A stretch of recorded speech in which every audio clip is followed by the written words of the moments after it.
Okay, we're gonna start up, but I just haven't been playing it very much. We're on Dad Book. We're still on Dad Book. So I haven't like talked much with you guys like in Final Fantasy 14 and stuff like that. Like I still try to be active in the Discord and all, but I know you have so much to level. So do I technically. I only have 2 classes maxed out and 0 like Disciple of the Hand or Land classes at any kind of level. So you didn't actually know anyone playing? Well, technically, Phoenix, the first time I played WoW. The first time I played WoW, I was supposed to be playing with my ex-girlfriend because we both bought the Legion expansion. And I was like, cool, let's do it. She never once logged on, so I leveled by myself until I got to like level 40, and then I was like, this is kind of boring. Patchel's other thing, it's good to play other games too. Yeah, I know, I don't know. And that's one of the things, that's why I can't get into too many multiplayer games, because I'm just like, I have to be in like a certain mood for them sometimes. Like, and I've been in communities where I kind of lost touch with them because they always had like gaming nights, and I'm like, I'm sorry I can't be there all the time for that, but yeah. But thankfully, yeah, a lot of people understand that there's, you know, there's so much other stuff to do and all that. Anyway, we're working on Craig now. We're gonna get the Craig ending tonight for sure, and then maybe start on someone else. We'll see. I was feeling a little wonky earlier, but now that I've had water and pineapples, I'm feeling pretty good. I probably just hadn't eaten enough. Like, 1 slice of pie was probably not quite enough sustenance. You like playing as the undead? You get to eat people you defeat for Heelys? I'm actually a troll, and Dez is leveling her Volpera, which is a fox thingy. And when she jumps 3 times, she does a front flip. When I jump, I just do the same jump animation because I'm a troll, and I don't know, I just like jumping normally. But it's okay. Alright, so, we're gonna go after Craig. I really want to get some good quality time in with Craig. The last time we hung out, he was so busy with the kids and fending off flirty moms that I feel like we barely talked. Oh, I know that feeling. Actually, no, I don't know that feeling. Does she not like the undead? Or does she not like cannibalism? Well, is it really cannibalism if you're undead? I mean, well, you know it probably. I don't know. I don't really know what we would classify that as. Oh, she likes foxes. She might want to play. She could play with us. I think it's only in like I didn't have the option to make one, so it might be like one of the newer expansions, or maybe maybe it's because I wasn't subbed. I should go into character creation and see if there's other shit that I could do. Unless is that one of those things that you have to unlock through like quests, Des? Because I know, like you said, the mecha gnomes you can't play until you like do stuff. So I don't know if it's like behind questies or if it's like an expansion thing. Well, I don't know, Phoenix. They are coming out with Shadowlands, and usually if you buy the expansion, you get like free game time and shit. You have to unlock the allied races, and there are oh, okay, I gotcha. Yeah. Ever since the first time we hung out, I've been trying to get up as a little early for runs. I don't think I'm gonna be as embarrassing as last time. Maybe I'll even be able to catch up with him now. I type out a message to him on Dad Book. Hey man, been training on my run game recently. Ready for a round 2? Man! Maybe I need to work on my run game. Not so I can like try to get with my hot dad childhood friend, but just so I can be more fit in general. You know? Shit. I mean, I've been working on things a little. Today was like kind of a lazy day though. I think because I'm a little sore from yesterday. Dude, of course, emojis. I don't know why he didn't just send an emoji rather than type it out. I don't really know either. Another message pops up in my inbox from Craig. Let's meet up early tomorrow morning for my favorite morning activity, brunch. He didn't capitalize the last 2. Is brun? I don't know what's happening. I type back. Brunch? What's that? You run and then you get brunch. You know what? I should have known that because he's a fitness guy. But I don't know. Is that a real thing? Does anybody know if that's real? I don't know if that's real. Oh, right. Yeah. Brunch. I get it. But then wouldn't just the R-U-N be capitalized? I don't know. Craig and I agreed to a time to meet in the morning, and I have a chance to spend the evening hanging out with Amanda. Hey, what's going on, Adventure Kid? So, we doing a pizza tonight? Again? Can't we do, like, a salad night? Oh! Okay, you know what? I would want to eat healthier, but I probably wouldn't suggest a salad night. That's just not in my nature. The bee should... Yeah, that's what I was thinking, too. I think he fucked up. Yeah. Dad, are you on a health kick? Not yet. I formed the committee to examine the possibility of being on a health kick. They haven't returned with their findings. Dad, if you go on a health kick, then I have to go on a health kick by virtue of being under the same roof as you. I don't know if I have the constitution for that. Yeah, the committee isn't back with its findings yet. This is a multi-year assessment on several bureaucratic levels. Well, Amanda picks up the phone and stares at me, unblinking as she dials. Hi, yes. Can I get an extra large pizza with chicken, bacon, extra cheese, and tomatoes? And a couple of the now I want pizza. I wanted pizza last night, and then when I realized I wanted pizza, it was too late, and all the pizza places were closed, and I was very sad. Salad's part of a meal, not the whole last meal, unless chicken is involved or other cooked. Yeah, exactly. Unless it's a taco salad. Now that's a meal. Amanda, you're going a little north here. Oh, right. Can you maybe throw some leaves on there or something? Yeah, he's going on a health kick. Yeah, Rico, I know. It's tragic. Amanda listens for a second. Hold on, I'll ask. Dad, is oregano a salad? Oregano is a salad. Yeah, Rico, sprinkle some of that on there. Yep, cash is fine. Say hi to the wife and kids for me. Amanda hangs up. Wouldn't taco salad still have the beef? Well, usually. Or it could have, like, chicken. There's chicken tacos. Or these even fish tacos.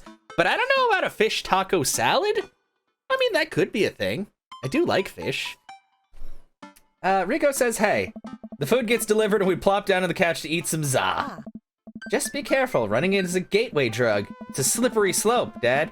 First, you go on a couple, like, jogs, and before you know it, you're converting the garage into a home gym and renewing your subscription to some sort of weekly kombucha delivery service. Oh, I don't know about that. I've tried kombucha.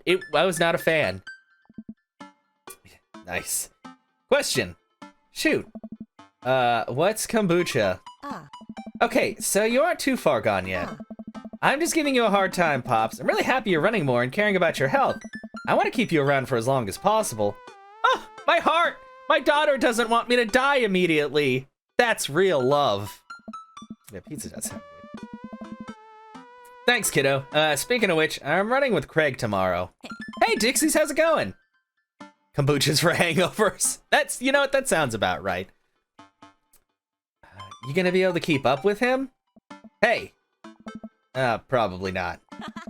We laugh and eat more pizza than is probably healthy in the name of carbo loading. I called it a night early so that I'm ready for tomorrow. When I first started running in the mornings, it was pretty hellish. Now that I'm a few sessions in, it admittedly has become a little bit easier, despite it always ending in me dry heaving over a trash can. Is that what a runner's high is? Just dry heaving? You know, I've run quite a bit, and I actually don't get to the point where I get nauseous, but I think it's because I, like, stopped before then. I'm doing pretty good.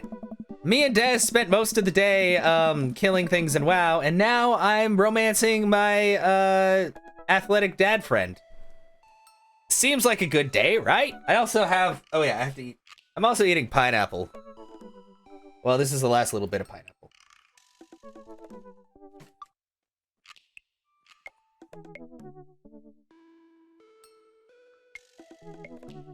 I saw that. Is this the 26th anniversary? What anniversary are we on for Pokemon? Like 30? 30? I don't even know. I don't know. It's just I don't usually stream on Thursday, and I've been really liking playing Dream Daddy, but I don't know where to put it on my schedule. So today is Dream Daddy Day, because tomorrow I will be at a concert. I might do a short stream early in the day, maybe, but I definitely have to be done by like 5 o'clock, so I'm ready to go to Austin. So I lace up my tennis shoes, throw on a t-shirt from a writer's summit I went to 20 years ago, and head out the door to a moderate jog. Craig is already outside with River strapped to his chest. He's dressed head to toe in color-coordinated running gear. Wow, I look like a total schlub next to this guy. Hey, bro! 1996.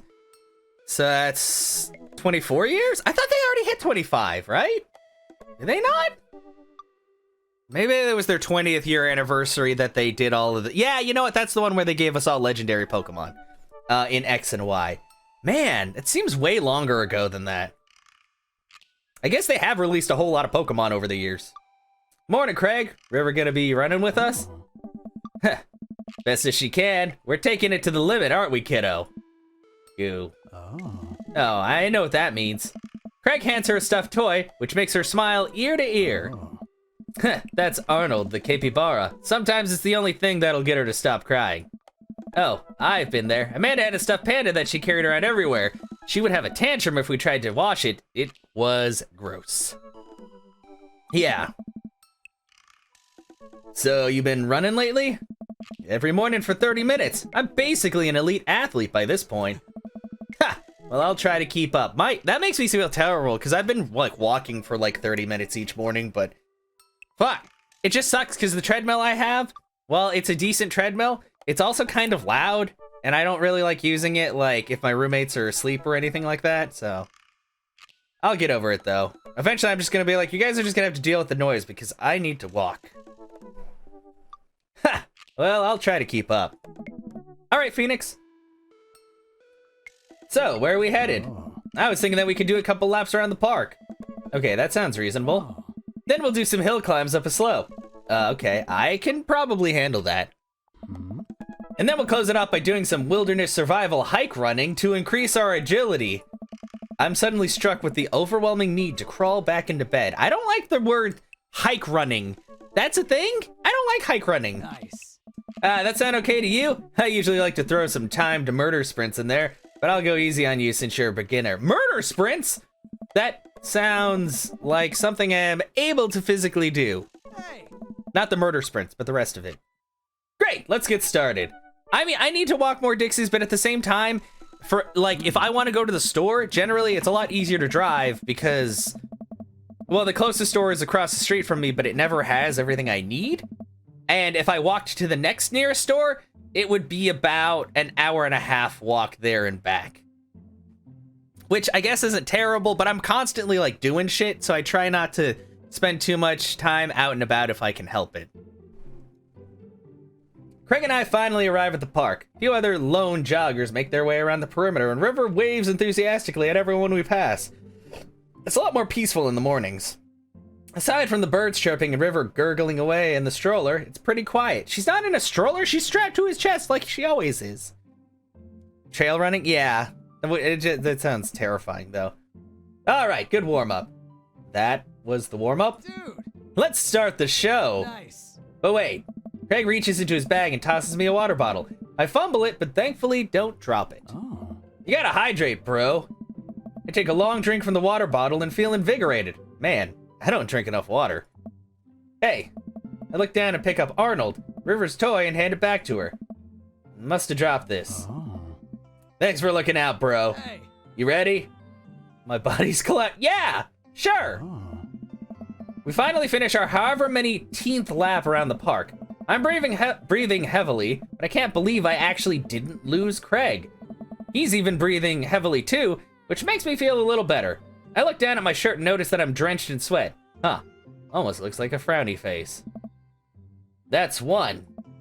What? Bro.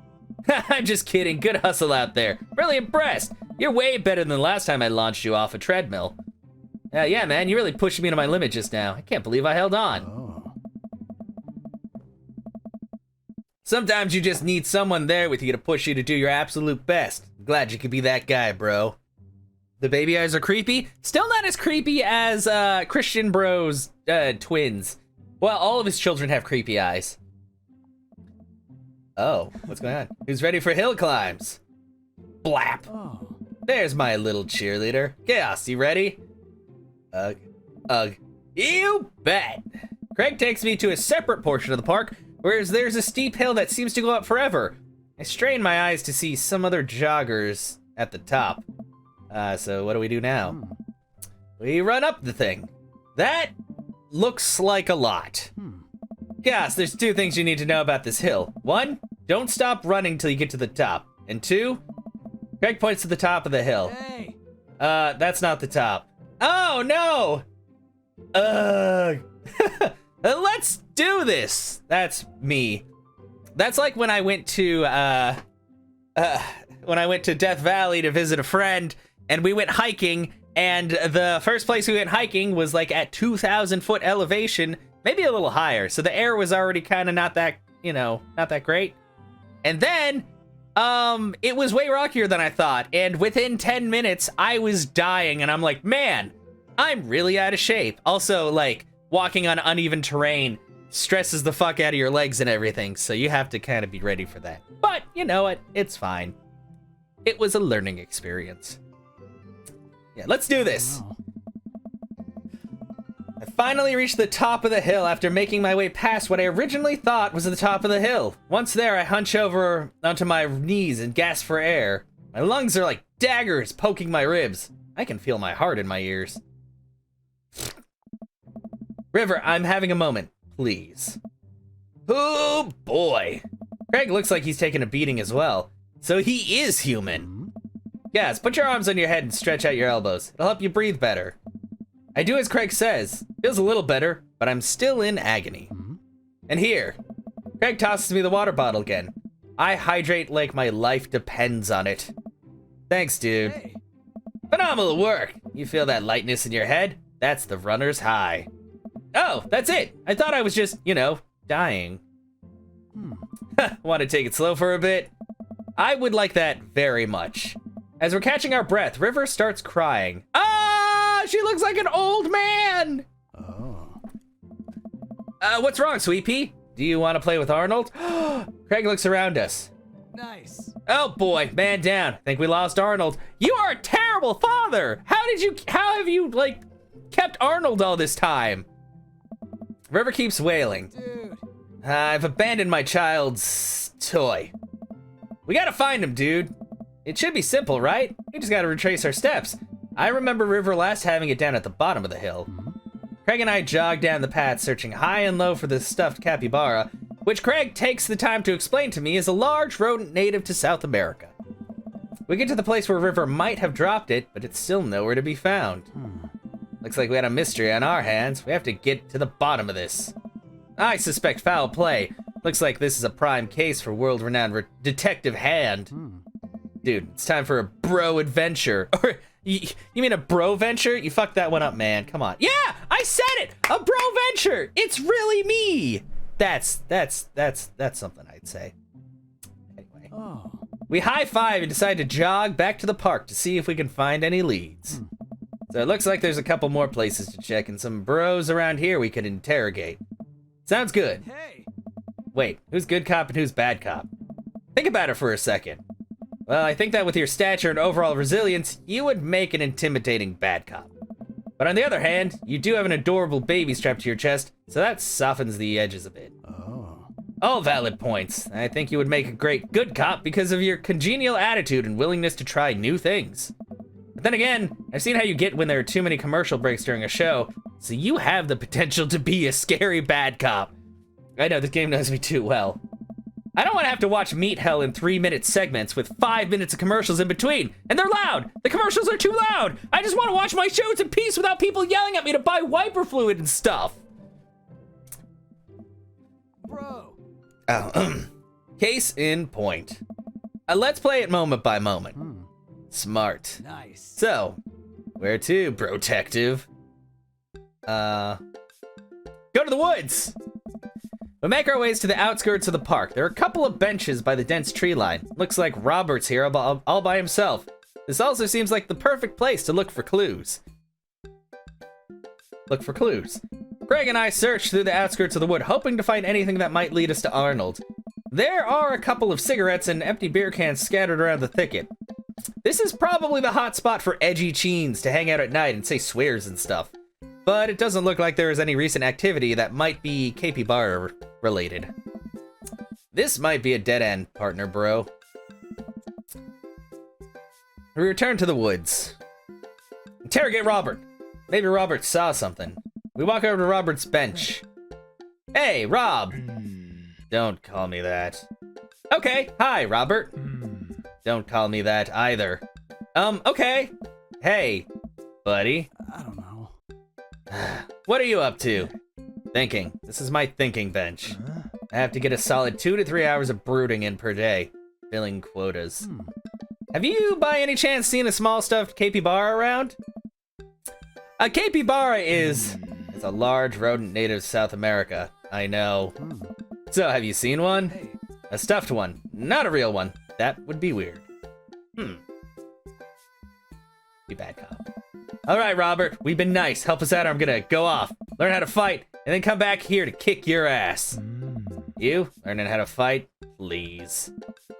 Well, fine. If you don't tell us what we want to hear, I'm gonna spoil the season finale of Long Haul Paranormal Ice Road Ghost Truckers. You're bluffing. My buddy here doesn't play by the rules. Chaos will do it. Calum and Flint crash into a haunted... Stop! You're a monster. Robert sighs. I haven't seen any goddamn capybara, okay? Damn!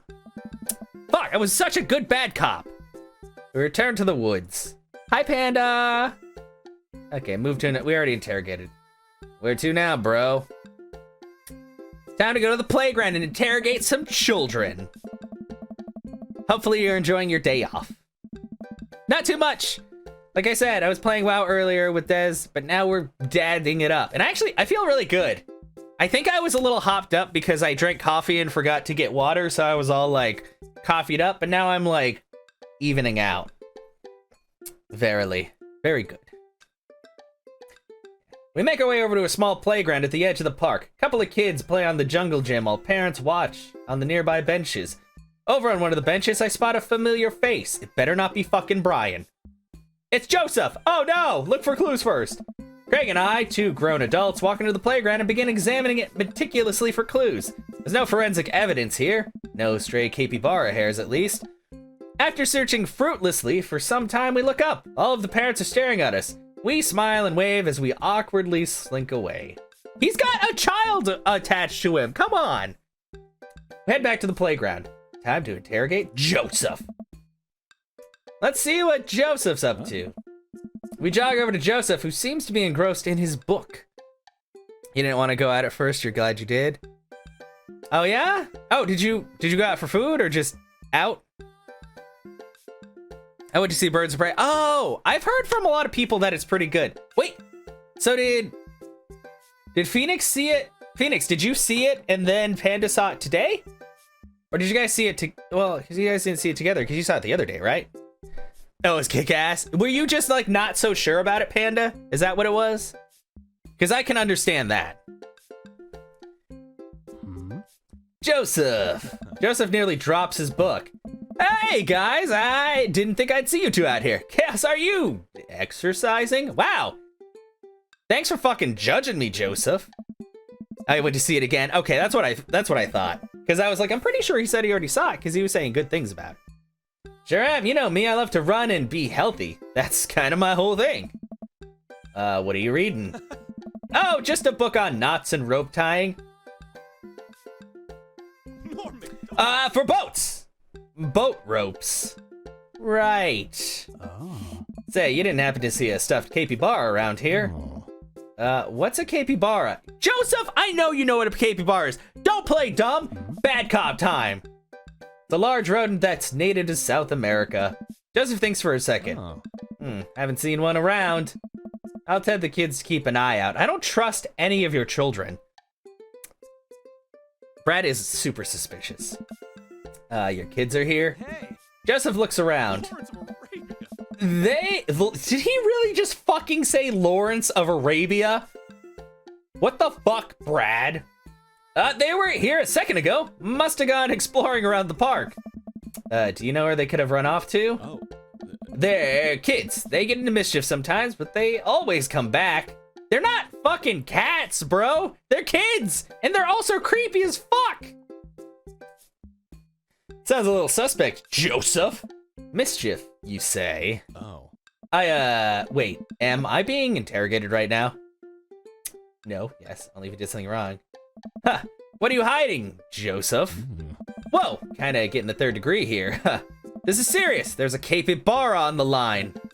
I mean, you're more than welcome to ask Christian and Christy. Imagine they have their ears to the ground on at least the latest playground drama. They might be somewhere around the woods. I was just at the woods. Thanks, Joseph. We'll let you get back to your rope book. Boat ropes? We head back to the playground. And this is a pretty nice playground. Might as well get a couple of swings in. What about Arnold? Maybe having a little swing might calm River down. Might buy us some more time. You're right. She's about to go nuclear. This might prepare for the possibility of us not being able to find Arnold. Don't say that! Life is cruel and tough, but at least we'll always have swings. Sure, buddy, sure. Craig straps River into the baby swing and gives her a gentle push. She giggles. I take a seat on the swing next to her and immediately realize that I'm stuck. River seems to love that. Craig eventually helps me out of the swing and we decide to get back to the investigation. We head back to the playground. Move to another part. I've dad-deuced where we should go next. Let's head back to the woods. We return to the woods. Joseph's twins must be somewhere around here. Time to grill Robert again. We walk out of Robert's bench. Oh, Christ, what now? Be good cop this time. Come on, Robert, the sooner you tell us what you know, the sooner we can let you get back to brooding. Oh. Bad cop time. Robert, if you don't help us out, I'm gonna put you in a headlock. Is that a threat or a promise? Whoa, slow down. Hey. Back off. Return to the woods. Joseph's twins must be around here somewhere. We can't fucking find him though, because Robert's being a dick. Clock's ticking, dude. Where are we going to next? I guess we're going to the field. Fuck. We wander out to a grassy field at the center of the park. There isn't a whole lot to see, but there are a few figures camped out on a blanket, and the grass could hold any number of secrets. Let's talk to Matt and Carmencita. Let's talk to Matt and his daughter. Carmencita spots us from across the way and waves. She's sitting down with her dad on a sunny green patch of grass. We jog over. Hey. Hey, dudes. Hey, bro. We just sat down for a picnic. Want some snacks? Got anything to increase my glycogen reserves? Or glycogen? We have apple slices. Oh. Thank you very much, tiny bro, but I should be fine. You guys working out? Good day for it. Yep, I'm the picture of health and athleticism. Good transition, Cass. Say, you haven't seen a stuffed capybara around here anywhere, have you? What's a capybara? Does nobody know what a capybara is? Oh, his daughter knows. It's a large rodent that's native to South America. You know, if you didn't know what it was by the beginning of the stream, my God, by the end of today, you're gonna know what a capybara is. Wait a second, how do you know what a capybara is? You wouldn't happen to have a hands-on experience with one recently, would you? We learned about capybaras in the 4th grade. I think it's more suspicious that you know what a capybara is. Hey. Okay. Oh my God, what if I took Arnold? What if I'm the culprit and I just don't remember? I quickly check my body for any Polaroids I might have kept on my person to remind me of who to trust and who to not trust. I saw Memento once and I'm pretty sure that's how that works. Nothing. But what if that's what I wanted myself to think? No, Chaos, don't let them win. I shake off the thought. I saw a couple of squirrels over by that tree though. I don't know if that helps, but if you want to see some cute squirrels, you should definitely check it out. Oh. Thanks for the hot squirrel tip, Carmencita. Nice. Well, we better get moving. Gotta find that capybara before River here has a breakdown. Good luck! Let me get some apples for the road, though. Carmencita hooks me up with some road slices, and we're on our way. Thanks, Carmencita. We maneuver back to the field. Check out those squirrels! Where did the suspects say the squirrels would be again? The tree. Like, I do too! I thought it was very fitting. He looks basically like me, except his eyebrow scar is on the opposite side of his face. But he's got the same pot belly and everything. Ah, there they are! Carmencita was telling the truth. These are some rad squirrels. River seems happy. This may have bought us some extra time. We move her back to the field. Interrogate River? Look for clues again. Carefully comb through the field of grass and flowers. Can't seem to find much besides a couple of ladybugs and a nickel. While I'm looking, Craig calls out to me from across the field. Chaos! Oh, man. I jog over. Craig is kneeling in the grass, inspecting something. I approach, my heart in my throat. As I lean over Craig, I see it. This is Arnold's leg. No! I put my hand over River's eyes. No one should have to be subjected to this senseless violence. My God, who or what would do this? Oh, man. I don't know, but I think we might be dealing with something beyond our grasp. I can't look at this anymore. I turn around, trying to wipe the image of the stuffing strewn across the ground from my mind. We're running out of time. We may already be too late. Bag it and tag it. Let's keep moving. We maneuver back to the field. We're gonna go... Okay, I'm starting to put the pieces of the case together. Or I have indigestion. We better keep moving. Head back to the woods for the third time. Return to the woods. Joseph's twins must be around here somewhere. Fuck! Time to grill Robert again. Oh, maybe I have to be the bad cop. Robert, I'm gonna keep being vaguely threatening until you tell us something useful.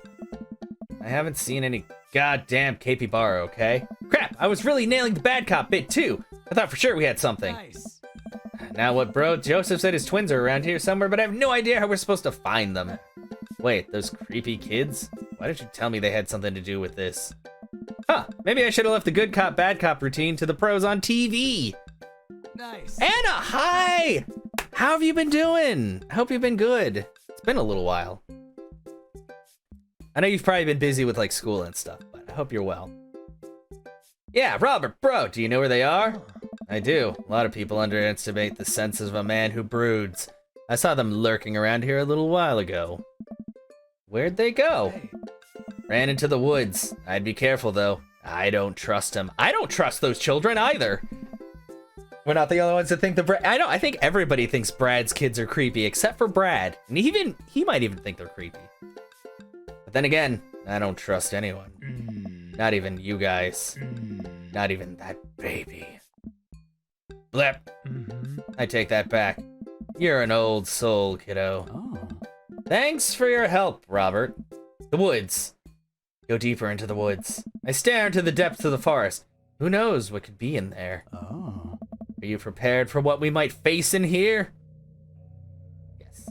I'm ready, partner bro. You? Nope, but if it gets River to stop crying, I don't care. Let's do this.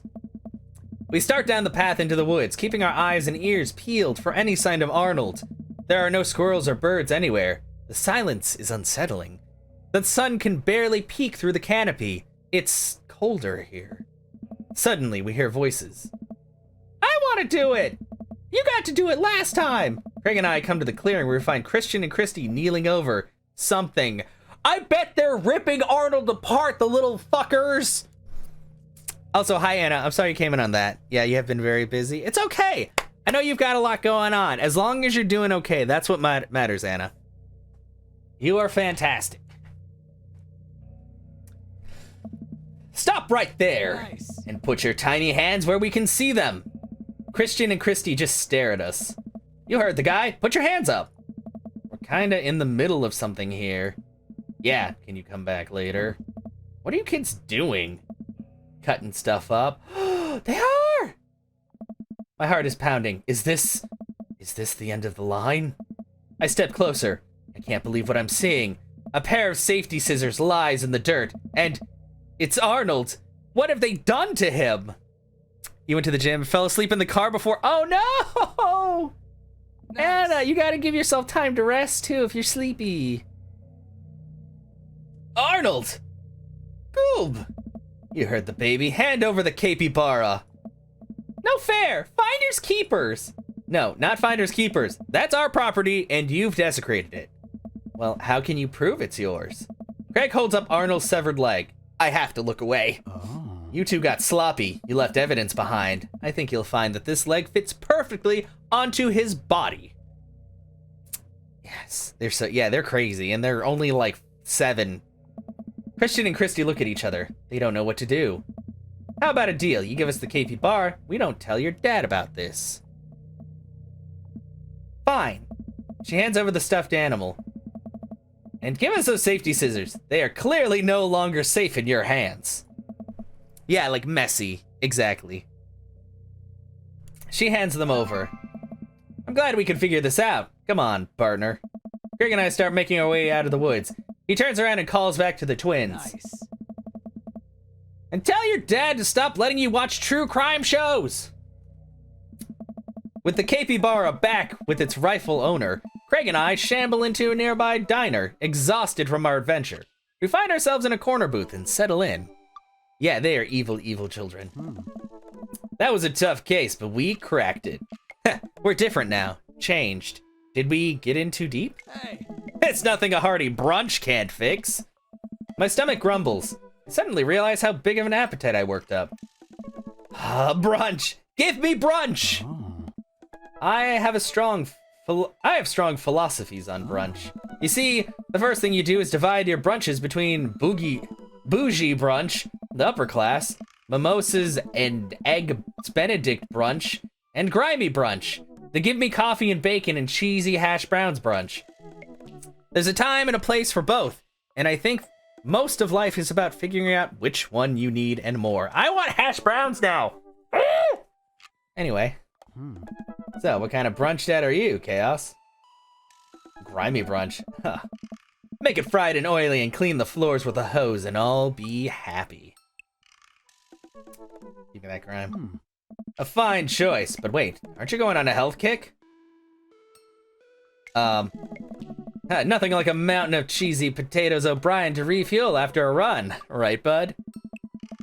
That is not even remotely how carbo loading works. A young waitress passes out menus as Craig situates River into a high chair. Is this your kid? You betcha.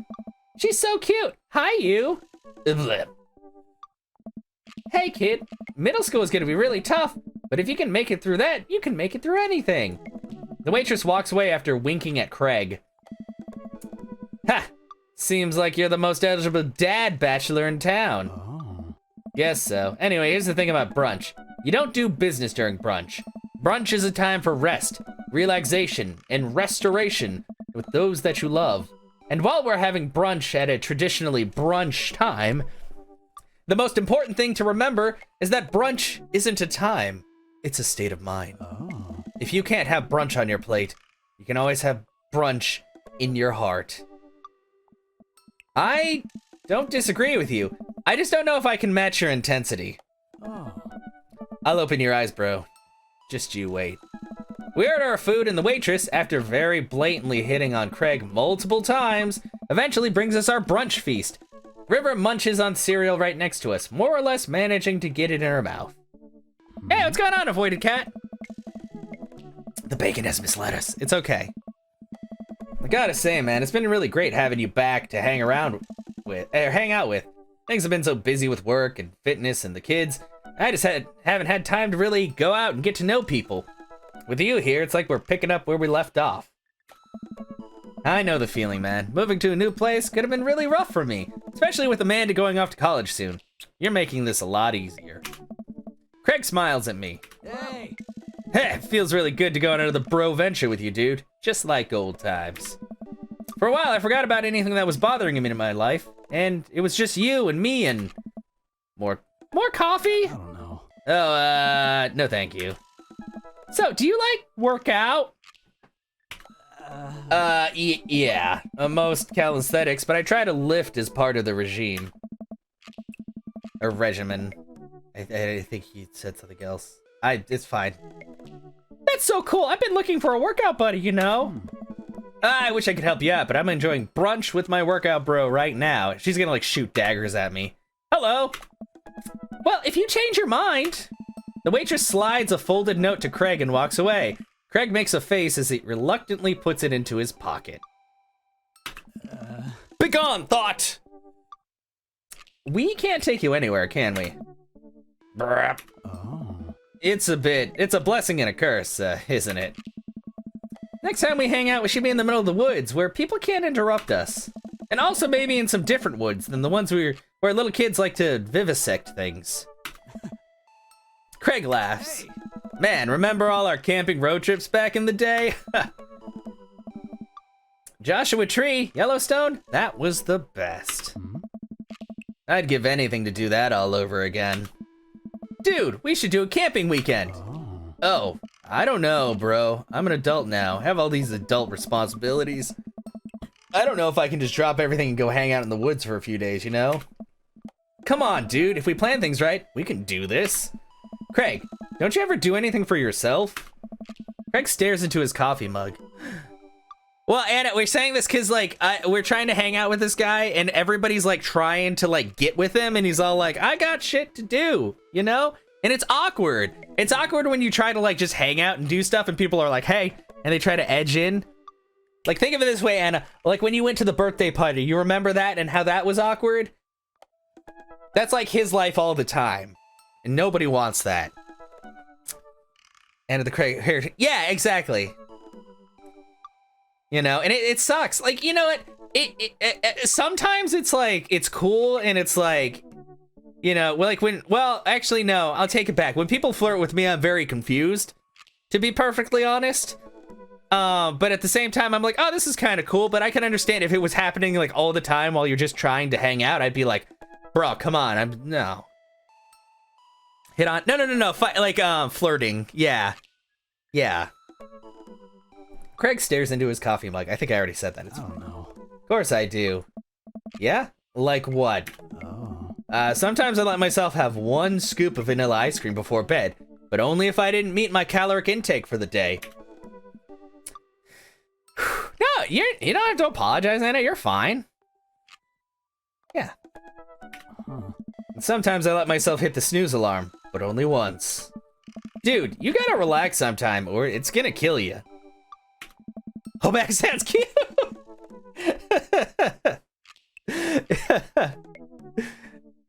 Oh, no, it's definitely something. It's not something you want to call somebody lightly, for sure.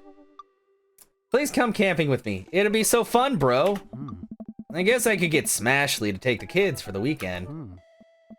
I'll think about it. We finish our brunches and head back to the cul-de-sac. By the way, great job keeping up today. Seems like you're already making a lot of progress. Ha! I'm probably gonna need a little bit more recovery time after this. Tell the girls I said hello. Hey! I will. See ya, bro-tective. I say goodbye to Craig and step inside. God, I'm ready for a shower, a gallon of water, and a nap. I bet Amanda's still asleep. Huh. I crack open her door to find her still in bed, sleepily scrolling through her phone. Morning. Afternoon, actually. Right, how is brunch? It was good. We got kind of sidetracked because we had to travel into the depths of Maple Bay's dark underbelly to find a toy river drop, but you know, I actually feel pretty great. My legs give out. I find myself on the floor of the hallway. Huh. I'm just gonna hang out here for a while. You take your time getting up.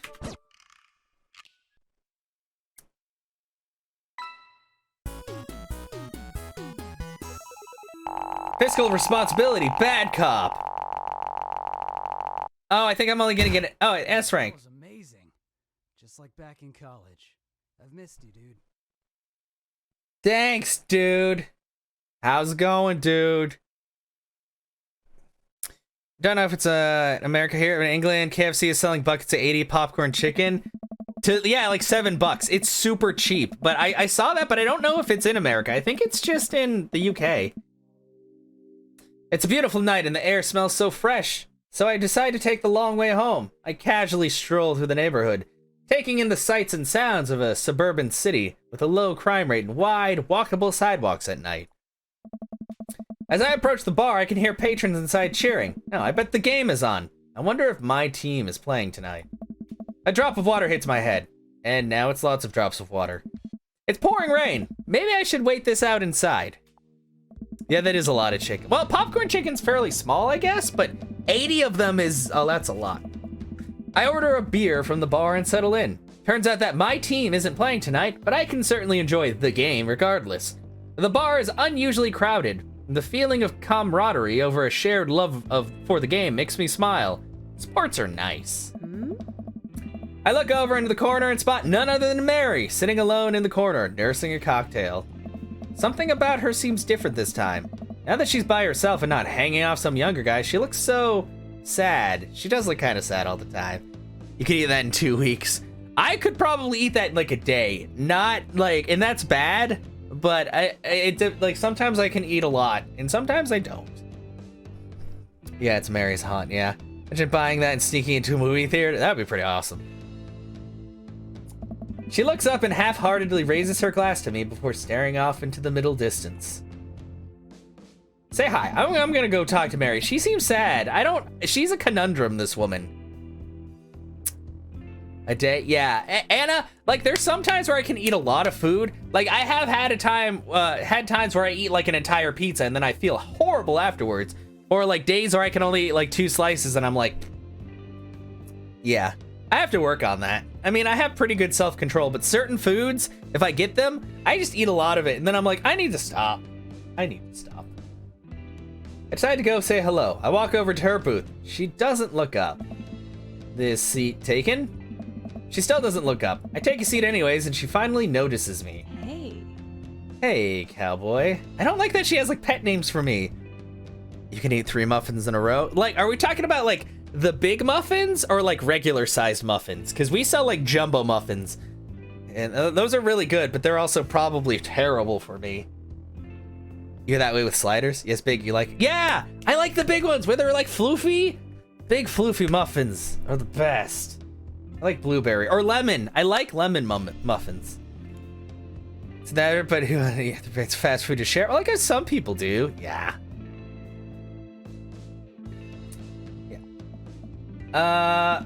You all right? Never better. She hiccups. Yes, she's a little far gone. Tears start welling up in her eyes. Oh God, I've started a thing. Blueberry's also good. Oh. Will you walk a gal home? Walk her home. I slide out of the booth. Seems like Mary's having some trouble getting up. I reach out a hand to help her, but she waves me away. I got it. She clearly does not got it. Hey. You know what? Hang out here for a second. I walk over to the bartender and pay Mary's tab. Hey, I don't know if you remember me, but I live in Mary's cul-de-sac, and I'm just making sure she gets home safe tonight. I know you. Yeah, it's nothing weird, just... She usually has one of the bar staff walk her home, but I trust you. Yay, Neil trusts me! Muffins are delicious. You baked cookies? Ooh, what kind of cookies? Ooh. Chocolate muffins. Oh, that sounds good too. I like all kinds of, I even like pistachio, even though like they always make them like super green, but they're pretty good. She doesn't like go home with, I don't really want to say it. One of the guys she meets. Nah, ain't her thing. Huh. I head back to the booth. Mary stumbles out of the seat and directly into my arms. It's still raining a little bit. I take off my coat and hold it over Mary's head. Such a gentleman. Daddy's the mall, your mom. Oh no! Like chocolate chip. Like last time with the donuts.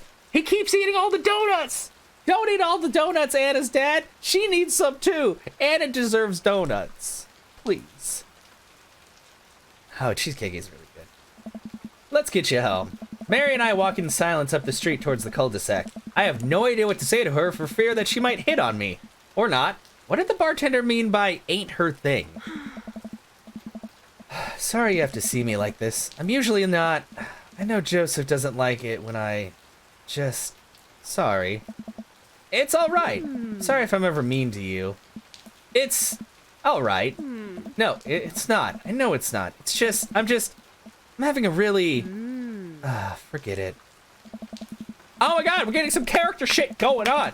As we get to the cul-de-sac, I can feel Mary starting to slow down. By the time we arrive at the doorstep, she pulls away from me. Wait, can we just... Hold on. What's wrong?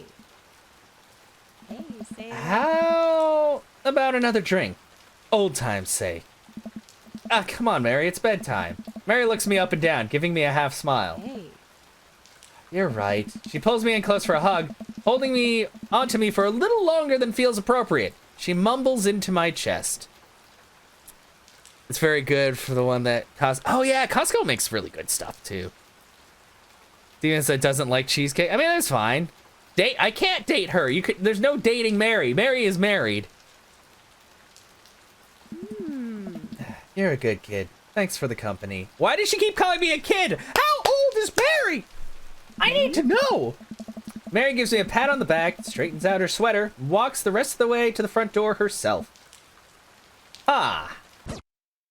I am very confused. Liquor before beef, and you're in the clear. You've got dads. We've got dads. Oh, it's Craig! Hey, dude, I've got the runs. Oh, I don't think he means what I think he means, but I'm probably gonna respond like I think he has diarrhea. Gotta say, oh, you too many. Why do I have a dad book? It's so I can meet with all the other dads in this game. I don't know if you've heard of Dream Daddy, Anna, but it's a dad dating sim, basically, where you're a dad and you're trying to become friends with these other dads. And there's a hot goth dad, and I got with him, and it was very cute. And now I'm going with my best friend, Craig, who I used to do lots of drinking in college, but now he's into fitness. But yeah, no, Phoenix, I'm the same way. Like, I bought, like Walmart sells, like, generic, like, sandwich cookies, like Oreos, and they sell, like, this big old pack, and I got one of those, and I finished it off in, like, 2.5 days. And I was just like, I need to stop. But they're really good, and they have lemon-flavored ones. I like lemon-flavored things. Did I say that? Yeah, Oreos are good. Oh, they're dangerously good. I'll grab to the store and grab you a real chunky milkshake, cherry licorice, and a book of word jumbles that I find helpful in strenuous times, such as these. What? Wouldn't that make it worse? Oh, it's not for the diarrhea. Milkshakes are just comforting. Wait, why are we talking about this? By I've got the runs, I meant that I feel like running. Wanna come with me to the gym? Why do I feel less excited about that than getting you home remedies for diarrhea? Come on, man, it'll be fun. Supermarket says fresh chocolate chip cookies. Oh, that's really good. You're going to stay here? Good. I like it when you're here, Anna. But sorry in advance if you fall asleep. No, don't worry about it. Anna, if you're tired, yeah, I'm not gonna get mad at you for sleeping. I want you to be happy and healthy. Sleeping helps with that. As much as I probably don't sleep as much as I should, I will keep telling other people that they should sleep because that's how I do things. You don't feel very good? Oh, I gotcha. Make sure you take medicine if you haven't already. Lots of water, Anna. You know what? Sure. When are we doing this? There's 30 more minutes left in this Meat Hell marathon. I'm outside right now. I'm warming up. Okay. At least let me see if Betty gets away from the wolves in time to get her sopressata wrapped cheesecake out of the oven. What? Sopressata? What is sopressata? Looking that up. Oh, you just... Oh, okay, I gotcha. Minnow cold. That's good. No. I felt like stuff like that before, too, Anna. I actually felt like that before stream. But after drinking some water and eating some pineapple, sopressata is a type of salami. So it's a salami wrapped cheesecake. I don't know if I like that. Well, I mean, it is called Meat Hell, but I don't like it. When am I gonna play Cat Mario? I gotta buy that first because it's for Wii U. I should, next time I go to the used game store, I'll look for it because I really do want to play that. Hey. All right, Adventure Kid. Wait. Oh, Cat Mario. I'm sorry. I keep thinking you're talking about Super Mario Land U or you know what I mean. I'm sorry. I keep forgetting about that, Anna. Link is Dream Daddy Part 2, Netting a God. Yeah. That's where I started doing. What the fuck is happening? I just noticed what's going on screen. It's okay, bruh. Yeah, I'm sorry, Anna. I could check that out. Well, this Sunday, just so you know, this weekend I'm gonna be playing games both days with Dez, who is Iriath in chat. If she's still here, she might. I know she's eating dinner with her mom at some point. What's going on, Anna? Our Poundlanders, you guys have Dollar Tree? They sell knockoff Oreos? Boreos? That's amazing. Yeah, Aria. She's awesome. She also does cosplays and stuff. Hey, the gym just installed these new virtual jogging treadmills. We'll feel like we're running outdoors. You can see other runners on your screen too. Let's try it out together. Other runners? Will I be able to keep up? Due to the violence in your country, March 9th, no lady is gonna work or go to school or be in the street to protest? Oh, okay. That's awesome. So you're gonna just, okay, so yeah, you're gonna be home then. Ugh. Yeah, just be careful though too. I know, man. I don't want you to be in any kind of danger. Dude. Don't worry, we're here to cheer each other on. I'll be right there with you. You're going to sleep all day? That's good. I think you probably need to catch up on sleep, Anna. Like, you do so much. Like, you are amazing, honestly. Just get a rhythm going. Keep your heart rate up, but don't overexert yourself. You'll do great. Ready, set. Run that dad. Run that dad. How? Oh.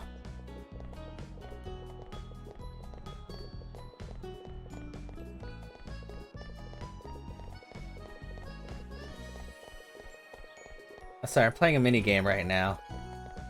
I don't want to go too. Eggplant bonus! Eggplant bonus! I don't know what's happening, but I'm running. Fire. Oh, it's true. Fire helps a lot, I think. You want to be on bed, popcorn, cook, and rewatch your Water Temple vid and fall asleep? You know, seriously, Anna, like, I know I was talking to Des about this before, because she loves watching my videos, and it always, like, honestly, it's really flattering that you guys, like the shit I do. Like, granted, otherwise, you know, obviously, if I didn't think anybody liked my stuff, I probably wouldn't stream as much, but still, like, when you guys say stuff like that, it feels really good.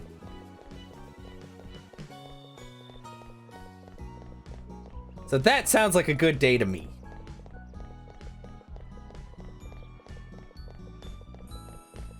The spicy chicken vid was great. Thank you.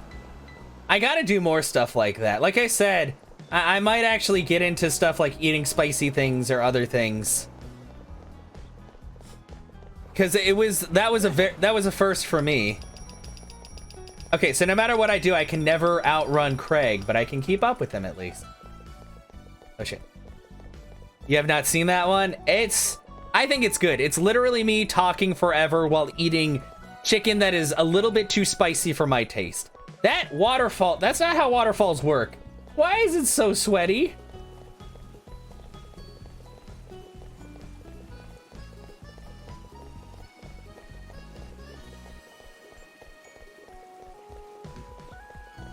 Hey.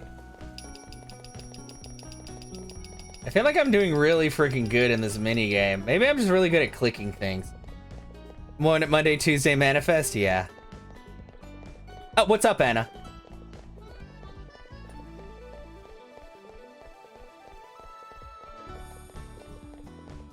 Man, I think I'm doing really freaking good at this. Who are these people?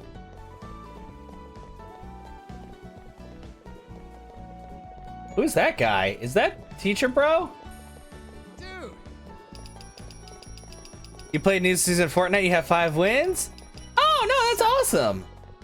I know getting wins isn't like especially easy in those kind of games, so. This is not Dream Daddy. This is Dream Daddy. It's a mini game. S+, S++. I'm the best at clicking buttons. Metal performance for sure. Way to go. Yeah, it is. Look, see, that's my Dream Daddy right now. Craig, he looks like he hasn't slept very well. Craig, are you okay?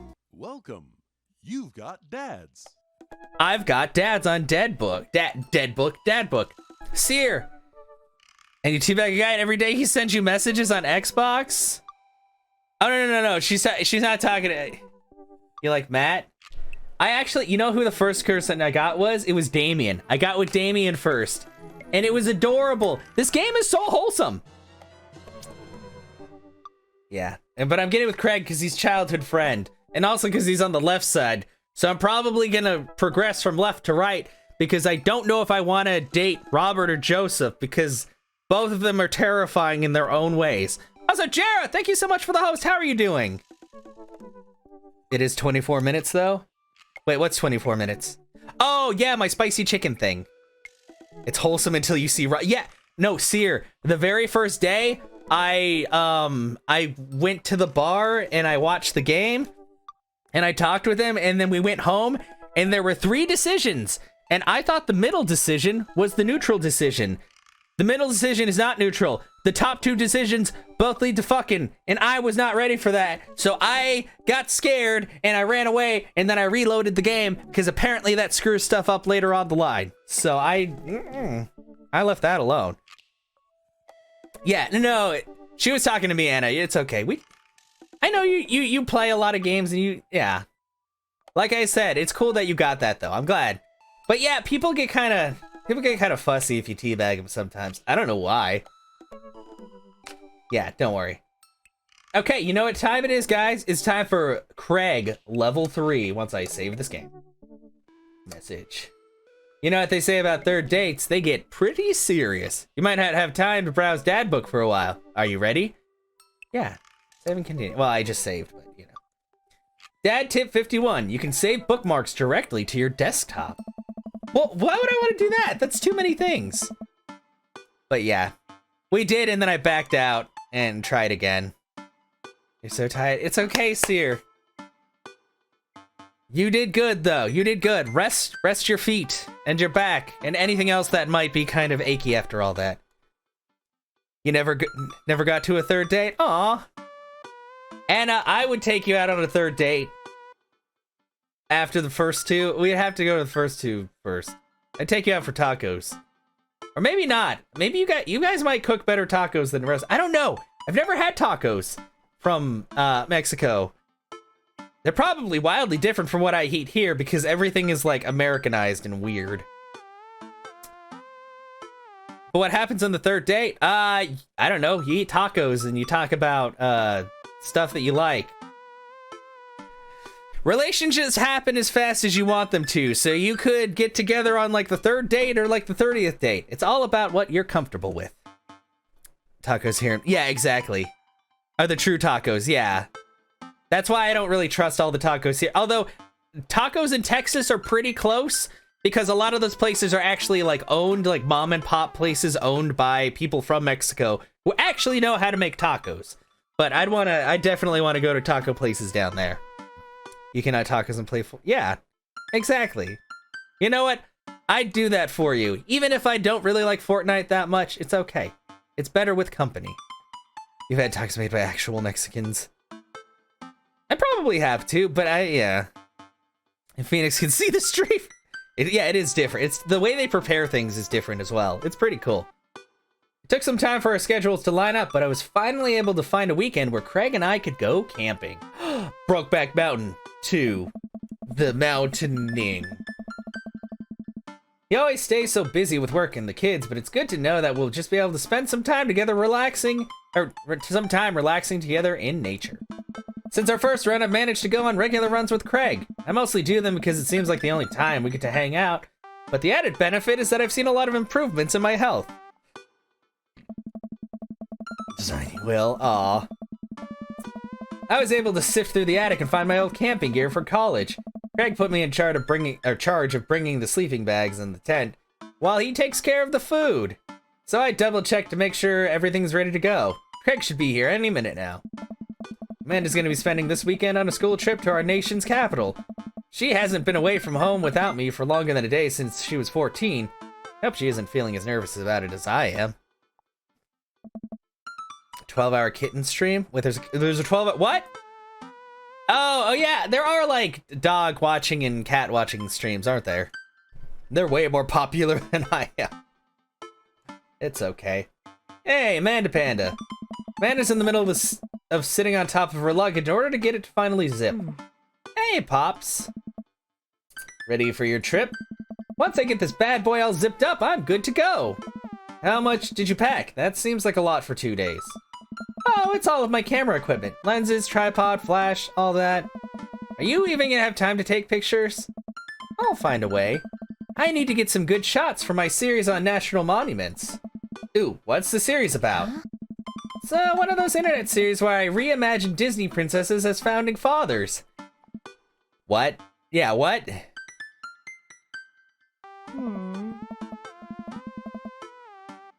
I'm kidding, nobody likes those. I'm taking portraits of my friends. Oh, well, I'm gonna be in the woods. Out there in nature, you know, roughing it. Just me and Mother Nature. The old Madre de trees. Are you gonna be alright on your own? Probably. Well, then that would be the problem, Phoenix. If I have, like, a pet cam, what if people just come to, like, watch the pet? Then if I ever, like, lose the pet cam, then they'll never want to watch me again. And that makes me sad. I'm not gonna have any signal out there. I won't be able to text or call you at all. Oh, it's alright. I'll be able to survive a couple of days without constant updates on who just got voted off of International Haunted House Hunters. Well, I'll miss you. And for the record, Bradley was pushed down a flight of ornate stairs by a ghost.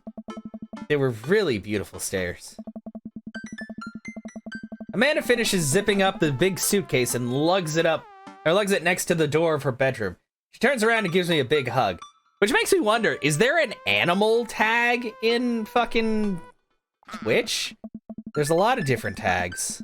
Not animal fucking tag. That's not what we want on Twitch at all. But just an animal tag. You know what I mean.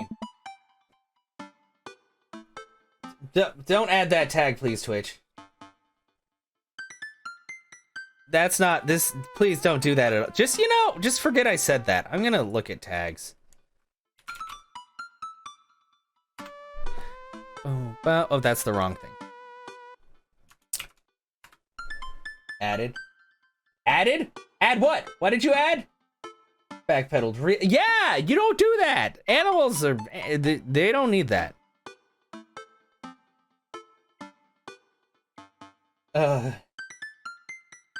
Don't worry about that either. Yeah, don't worry. It's okay, Anna. Don't worry. It's dumb. Don't listen to me right now. Let me look. Search tags. Animals! There is a tag for animals. For streams that feature animals of all types. There is literally an animals tag. There's an animals tag. This is something that I don't, it's better off. You're better off without that kind of crap in your life, Anna, don't worry. It's okay. This is to protect you. And I'm spewing nonsense, which is normal, but you know. Relax, Dadtron, I'm a big kid now. I can take care of myself. Besides, I gotta share a room with Monica Sanders and 2 mom chaperones. The most trouble I could possibly get into is falling asleep with a tub of ice cream on me. Oh, well, alright. Don't steal anything, okay? Since you asked nicely, fine, promise. I step outside, hauling my bags behind me. Craig's already strapped some camping gear on top of my modest but stylish car. He notices me carrying my equipment and hurries over to take it from me. I almost had a case of the vapors there. Ah, eggplants! That was a good answer! Eggplants, sweat drops, and hearts galore. No, but oh yeah, you spelled it out. Yeah, basically. Because it's a slip of the tongue, okay? Never fear, these muscles were made for picking up heavy things and putting them in other places. Yeah. Kinda, yeah. I mean, I'd probably. Really, anybody falling in love with any animal, past the point of where it's cool. Remember, it's your weekend to relax. Take it easy. I guess I can't argue with that. Everything good with Amanda? Yep, on our way to a school trip to Washington, D.C. What about your offspring? Already at Smash, at least for the weekend. I'm ready to get my camp on. I load the rest of the stuff into Craig's car and we get in. Yeah, no, I mean, it's okay. You can like animals. There's nothing wrong with liking animals. That's, you know, that's a good trait. But yeah, no, like more than that is a little much. Oh no, what's wrong? I think I left my juicer plugged in. We gotta go back. Are you worried that someone's gonna break into your house and cold press some carrots? No, it's just, Just try to relax, man. Let the juicer float away. Take all of your worries and blend them into pulpy good vibes. Ooh. Craig takes a deep breath. Do we have anything to listen to? All I had at my place was a series of CDs that guide you through a thorough and intense calisthenics workout. Do you want to listen to those? Yeah, exactly, like that. Well, I wouldn't exactly just say furry in general for that. Like, there's different levels of that even, Dixies, but yeah. Don't worry, Anna. Yeah. That's why I backpedaled immediately when I said it, because I was like, oh, this is a terrible combination of words. I apologize. Let me say that again. I'm just kidding. Greg hands me a thick case filled with CDs. Take your pick. I thumb through page after page of kids sing-along CDs. Oh yeah, Twinkle Twinkle Little Star. Takes me back. Keep going. I get to the end of the case to find, in the very last slot, a blank CD with Craig's handwriting on it. DJ Kegstand's Mega Mix Volume 1. Yeah. But yeah, we can't control. Yeah, this is true. Even I can't control what I say. I mean, I have more tact than I used to, but that doesn't mean that I still won't just say whatever. Made it just for the trip. I think you'll like it. Hey, what's going on, Valzy? How are you doing today? I pop the CD into car stereo, and it's like I'm immediately transported to our old dorm room. Hit after hit plays, and soon enough, we're both happily scream singing to the lyrics to each song as we fly down the highway. This song was Carl's favorite. Carl, the third roommate. Hey, what's going on, Young Hang? How you doing?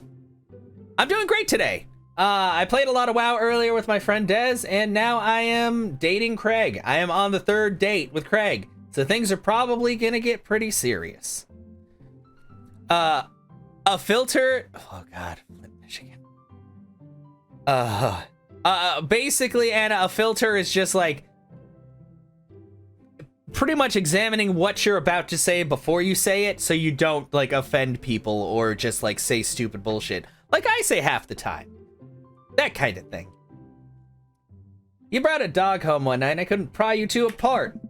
Zoe spent an entire semester fabricating a story about our foreign exchange student roommate who had a really bad cough that sounded exactly like a dog's bark. And then we had a room inspection. That RA was so suspicious of us, but he could never prove anything. And Carl was just under a blanket. Bless that pup's courage under fire. Man, we did some dumb things back in college. The hours fly by as we belt out tunes in whatever non-existent key our voices register in. Soon enough, we're surrounded by lush trees and spectacular vistas of everything amazing that nature has to offer. Yeah, basically. It's kind of like how I'm not cursing every other sentence unless I'm annoyed. If I had no filter, I'd probably curse a lot more, I guess, or just say like really bad things. But I do have one somewhat. Like a loose one. Person in front of you is very stupid without filter. Have a great day. You fucking moron. With filter, have a great day. Exactly. Yes, indeed it is, Dixies. You're a dad, but you want to be good friends with other dads. And sometimes good dad friends kiss a little, you know? Or something. Or they take you into their house and they fumble with your belt buckle and you're like, whoa! I didn't know that this was gonna happen as soon as I moved into town. And then you're like, I'm sorry, I have to go. And then you load your save file. That's what I did. Yes. Feels good to be back out here. Real good. We park our car at the entrance to a familiar trail and load up our gear on our backs. Is this a forest or a fucking jungle? Are we about to like get our machetes out? Because this sounds like a lot. I don't know.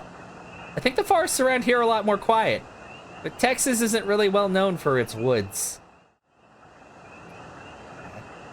Yeah, from there to load up gear on our backs. I'm thankful that I've been working on my health over the past couple of weeks. Otherwise, I'd be dreading all the hiking that's about to happen.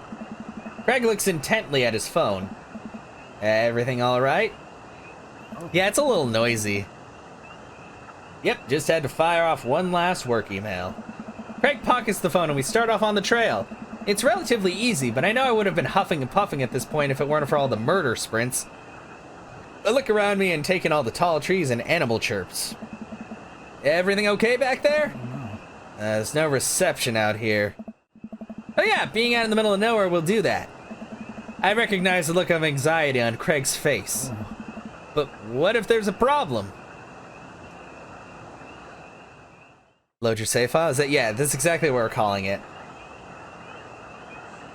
Reception is the least of our worries. We're out here in the middle of nowhere, miles from civilization. Nothing with us but the clothes on our backs and a sack of granola. You ever read those stories about campers who get eaten by bears? Or who get lost and have to drink their own urine? Or worse, what if we have to eat each other? Craig, promise you'll eat me. I couldn't handle cannibalizing my best friend emotionally. Or physically. You're far too lean. I wouldn't be able to last through the winter. Ah, no! That was a bad! Dude, you gotta stop watching Man vs. Survivor Man vs. Wild. No, he gave me the black! We keep marching down the trail, but it seems like Craig is still worried. After a bit, he stops in his tracks. Yeah. Fuck! Craig, love me, I'm sorry. Give me another chance. Give me more moist eggplants. Maybe we should go back. We could find another campground that gets good cell phone reception. Craig, seriously, what's wrong? I mean, I'm really nervous. My dad instinct is kicking in, and my mind keeps conjuring up all sorts of worst case scenarios. What if something happens to the girls? I don't have any signal. I would have no way of knowing. Let me tell you, that feeling never goes away, no matter how old your kids are. You just gotta remind yourself that they're in good hands. Craig doesn't say anything. I give him a reassuring punch on the shoulder. Try to remember why we came out here. The plan was to get away from it all and just focus on ourselves for this little trip. No distractions, no cell phone service, just two dads relaxing out in the woods. Craig looks me directly in the eyes. That's pretty direct. No distractions, no cell phones, just two dads relaxing out in the woods. We're gonna have some fun this weekend. Craig and I get back to marching. It's not too long of a hike before we get to the campsite, and we're both glad to see we're the only people here. Can't believe you still have this tent. Found it in my attic, already checked it for holes. It's seen better days, sure, but I think we'll be able to survive. I dump the bag of fabric and poles onto the ground. We unfold the tent in the desired spot. I hand Craig the stakes. Still know how to do this, right? Of course we do. We do not. After 20 minutes of struggling like people in a bad infomercial, we somehow managed to build an upright structure that closely resembles what a tent would look like if you asked somebody to draw a picture of one with their eyes shut. I wouldn't put this tent up against a storm, but I think we'll be able to survive for the night. We set out a couple of chairs and our cooking equipment, admiring our handiwork. Bro, look at us go.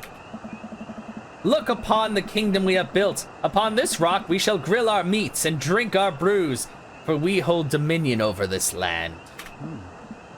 Verily, and look at our camping chairs, which we are going to sit on. So what's next on the camp extravaganza docket? Well, now that we have shelter settled, I think it's time for us to do some exploring. There's a waterfall a little bit up the way that I'm sure we can hike to. Let's get hiking. What's going on, trainer? Craig and I venture into the woods. We amble along, taking our time to chat and admire the wildlife. Craig reaches out an arm and stops me. Dude, does that look like what I think it looks like? I look over at where he's pointing. Oh my god, it does.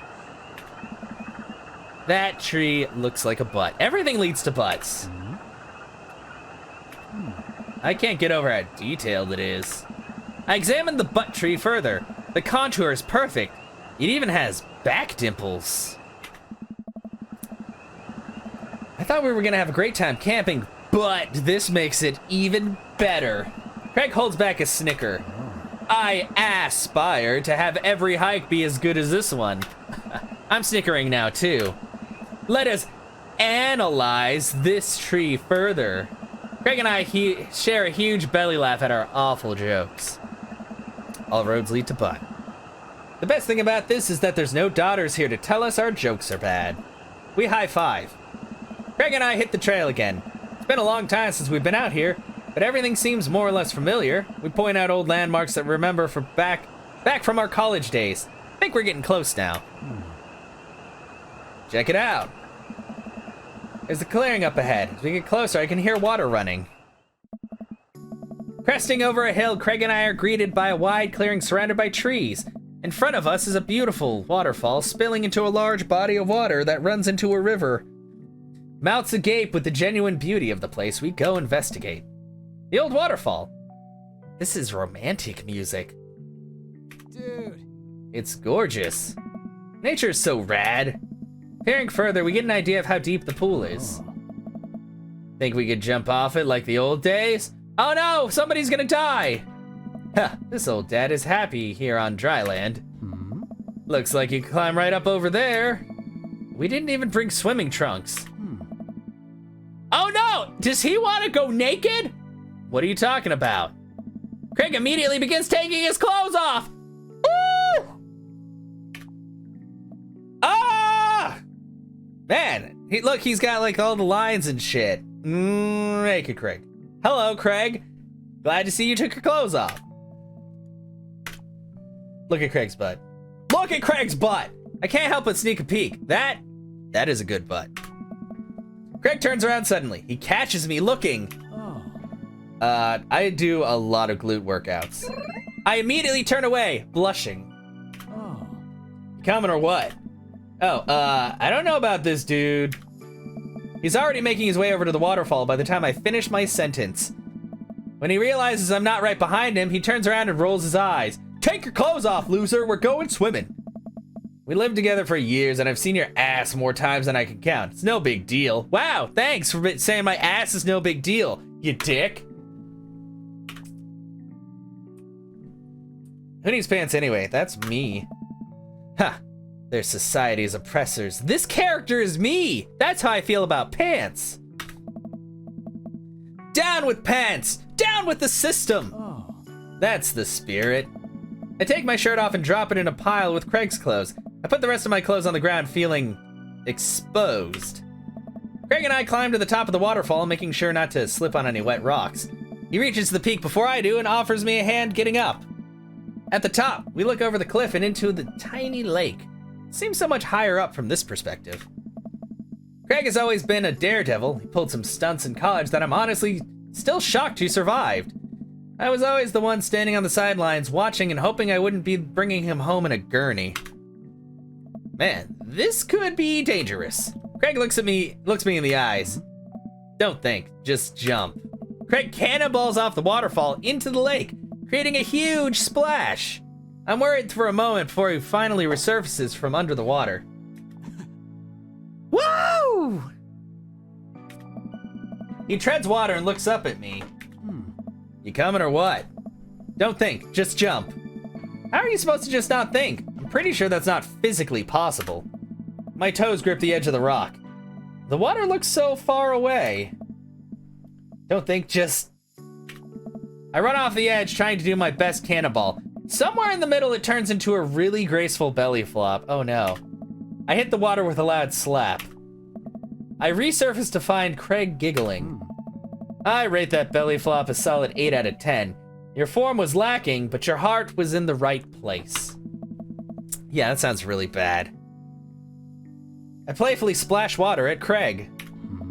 Are you sure about that? And then he just like water cannons me, probably. I splash him again.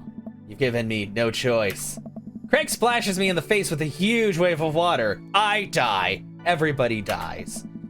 You've awakened the beast. I don't like a man who is mostly naked telling me that, but okay. He launches another wave of water at me. Don't you put me in a corner here. Don't put a wild animal in the corner. Oh, okay. Okay, sir, I get it. I see. Squirt him with your hands. Hammer fist. Dunk him. Hammer fist? Dunk him! That means man-on-man contact. I lunge for Craig and manage to get him in an arm lock. Time for the finishing move. I summon all of my dad's strength to lift Craig out of the water. Nice. Hey! And I drop him down for the splash. Craig bounces back out of the water. Dude. My turn. Oh no, it seems like Craig was simply allowing me to pick him up and dunk him. He grapples me with his clearly superior muscles and, quite literally, tosses me across the water. I emerge from the water, devastated. Oh. You think I did all those pull-ups just so I could look good with my shirt off? Nah, bro. These arm cannons are dad launchers. Wow. Craig does a playful flex for me. Yay! This is good for all that one time that I made him do black stuff. Damn. Craig, truce, please. Craig thinks about it. Oh. Yeah, sure. We shake hands. There is peace. Man, that jump was such an adrenaline rush. Oh. Lava pun. It is really punny. Not so scary now, huh? I'll race you to the top. Okay, more. We run all the way up the slick rocks and cannonball off the waterfall again. What a rush! Good form on that one. Want to go again? You know it! With the same energy we had in our youth, we climbed back up to the top of the waterfall. I'm brave enough to try a flip, which I'm sure looks incredibly graceful as I belly flop into the water. Oh man, this is fun. Got one more in you? Sure! I live for danger. It takes us a little more time, but we get to the waterfall and both do our best running jumps into the water below. Alright, I think that's my limit. We should get going back before it gets too dark. Are you kidding? I've never felt more alive. You're right! Nice. We should probably head back. I don't know, shit. We gotta put our clothes back on and notice they're soaking wet. Maybe a splash fight wasn't the best idea. Ah, it's okay. We'll get a fire going in no time. We can dry off and get some dinner going. Sopping wet, we hike back to the camp and unpack everything we need for dinner. Craig pulls out a couple of steaks and some chopped potatoes in tinfoil. Oh, that sounds amazing, actually. For that one time I made him do the black stuff. Yeah, exactly. I had to be careful. Oh. I have to make sure that my love is real. It does sound really fucking good. Seer, we need steaks and potatoes, stat, and pizza. We need a lot of food. I just need a lot of food, please. A lot of really good food. Steak does sound good. Ready for a feast? Hey man, take a seat. The Craig train is pulling into relaxation station, and I'm your conductor. Let me cook for you. Absolutely not. Cooking is the thing that relaxes me the most. I'll take it from here. Craig cooks now. I remember his entire sophomore year diet consisted of microwavable mac and cheese, but not microwaved, and have trouble believing what the thing he just said. At least let me start the fire. Sure, let me just grab my matches. Craig reaches into his backpack. He rummages around in his bag, pulling things out and checking every pocket. Uh-oh. Huh. I know I packed it.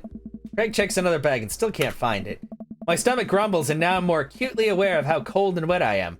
We really need to get a fire started. Okay, well, it's not the end of the world. I don't know. Gosh, I'm so stupid. Could have sworn I packed it. I'm sorry, dude. Don't be. We can figure this out. We can start a fire. We're smart guys. I mean, how hard could it be? I watch plenty of survival programs and TV. If a naked reality TV star can do it, so can we. We'll need some wood. I gesture to the trees around us. Hi. There's no shortage of that. And some tinder. Oh. We can make that work. And then I think some ancient aliens are supposed to come and buy and give us advanced technology. Or renovate our house. Depends on the show. Craig and I gather a variety of wood, bark, and moss until we have all the materials that could, conceptually, make a passable-looking campfire. Oh. Just add fire, right? That's the fun part. The sun is just now setting, and a cool breeze rustles the leaves of the trees around us. We have to work quick. Oh. I've done this in the past, and I know I can figure it out. Just give me a second. Any way I can help? Oh. Give me some moral support. Lift my spirits, and we'll make this fire happen. Go over word compliments. In all my days, I can confidently say I've never known a Craig to be a better friend, father, or fire maker. Aww. Actually, now that I think about it, I knew a guy named Craig in high school who ended up getting a job as a professional pyrotechnics operator, and I suppose he must have been pretty good at starting fire, but I bet you're even better than that guy. Bro. I canceled out my hearts! Fucking talk, damn it me! Eventually, Craig is miraculously able to get something going. He blows on the embers and gently places the glowing moss, into the center of the pit. Soon we have a nice little fire going. Way to go, man. We're regular old outdoorsy fellas. Hooray for not dying. Take a seat in one of the lawn chairs Craig brought and cozy up to the fire, warming up my hands. Relax, man. Take it easy. Let me handle dinner. Yeah, don't bring up other Craigs. I watch as Craig stokes the fire and sets up a makeshift grill for the steaks. After all that hiking and swimming and fire starting, I'm able to relax a bit. With the sound of crickets and the scent of steak filling the air, I actually feel pretty calm. Craig expertly sears 2 steaks in a pan he's been heating up on the fire, cracking thyme and crushed ginger over it while basting them both in butter. Wow, I didn't know he was actually good at cooking. Fancy as I saw him get in college was when he started sprinkling the seasoning packet onto dry ramen and eating it straight up. I have ramen. Oh, that sounds good too. When did this happen? You used to eat cereal every morning with beer instead of milk. Oh. I grew up, I guess. I think these are just about ready. Craig puts the steaks onto a paper plate and sets them aside. I start to reach for one, but Craig smacks my hand away. Oh. Dude, let them rest. It'll be more flavorful that way. I patiently return to my seat, eyeing the steaks longingly from a distance. They smell incredible. Craig prepares a side salad for us in the meantime, sprinkling feta cheese onto freshly chopped greens. He plates it next to a generous pile of roasted potatoes covered in olive oil and rosemary. I need olive oil too. Shit. Once it's all ready, we sit down by the fire and dig in. Oh. Everything taste okay? I'm in heaven. That's what I like to hear.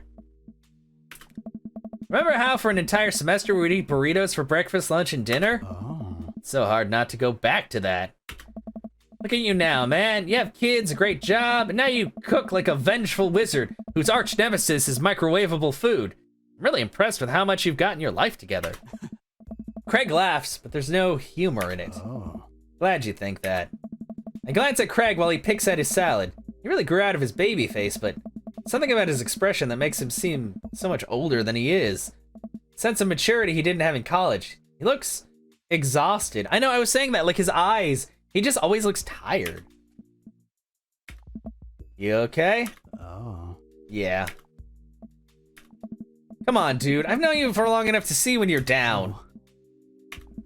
I'm tired, bro. I think being out here is making me realize just how drained I feel. You work really hard, Craig. Can't be easy. Oh. I have to, for my girls. I volunteer at their school. I cook healthy meals for them. I do everything I can to make sure they're safe and happy.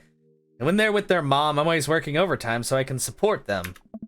And then you work out a lot so you can crush anyone who stands in their way? Huh. That, and I don't want to fall into my old habits. I need to set a good example for my girls. Everything I do is for them, and I wouldn't have it any other way. But it seems like it's bleeding you dry. Oh. If that's what it takes to raise them, well, then it's worth it. Craig, buddy, I know where you're coming from here, but you gotta take care of yourself, too. Nice. I do, though. I eat it right, and I exercise, and that's not what I mean. You're too little butter on too much toast, you know? Hey. What? You're spreading yourself too thin. Life needs a balance. It's great that you care this much about your kids, but you can't neglect your own needs because you're too busy taking care of everyone else's. You matter too. Looking at you, Seer. Actually, no. Yeah. I think Phoenix knows that. You're a cool mom. You do what you can. Hush. I'm sorry. I didn't mean to just call you out there.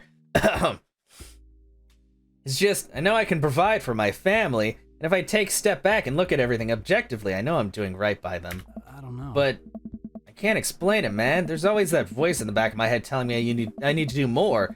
It's like it's never enough for me. Every time I try to relax, the voice keeps telling me I don't deserve it. To be honest, I even feel guilty about being out here. I know, Seer. I know I'm being super deep. I am deep. Well, you can ask Seer. Well, okay, I don't think I'm annoying. Well, actually, no, I feel like I'm annoying, but I always tell people that they need to tell me if I'm being annoying. And so far, she hasn't told me I'm being annoying. So I think I'm okay. But I'm always out there like, you're doing fine. Everything's gonna be okay. It's gonna be great. Craig, you're trying your best, and you're doing an amazing job. That's a fact. But even if you weren't, you would still deserve happiness. Oh, man. Do I, though? Whoa! Craig, you got some issues. Hell yeah, or hell yeah, bro. Sometimes it comes when needed to, yeah. Hell yeah! Not hell yeah, bro. We need to be on a man-to-man level, not a bro-to-bro level. I look at Craig and think about what a good friend and even better father he is. He's compassionate, he's hardworking, he's relentlessly positive. He encourages everyone to be the best version of themselves. It makes me want to be a better person. If you could only see yourself the way I see you. Craig beams. He gets up and walks over to his supplies. Come on, I brought dessert. Whoa, what's for dessert? Are you gonna use the campfire to torch the tops of some creme brulee? Oh. What? I know little to nothing about cooking. Craig pulls out marshmallows. Hey! Well, I mean, trainer, everybody's gonna have, like... There's, like, different levels of friendship. That's just how life is. Like, you can't say that you're on equal standing with everyone all the time, because that's impossible. You're gonna have different levels of familiarity with people. But, like, somebody I barely know, I can still be friends with them, but I'm not gonna talk to them on the same level that I talk to somebody else that I've known for a while, you know? That's just how it goes. And it's not well, okay, you know what? It is favoritism. Favoritism is a natural part of human life. That's just how it goes. Like, you're gonna have people that you enjoy being with more than other people. And guess what? There's nothing wrong with that. That's human nature. You can't enjoy the company of everyone the exact same way, because then life wouldn't be any fun, you know? That's like treating everybody like at arm's length or something and never getting close to people. It would suck. Yeah, or that you click with better. Exactly. Like, I'll talk about most subjects with everybody, but there are certain things that I won't disclose just because I'm not, like, that intimately familiar with them, you know?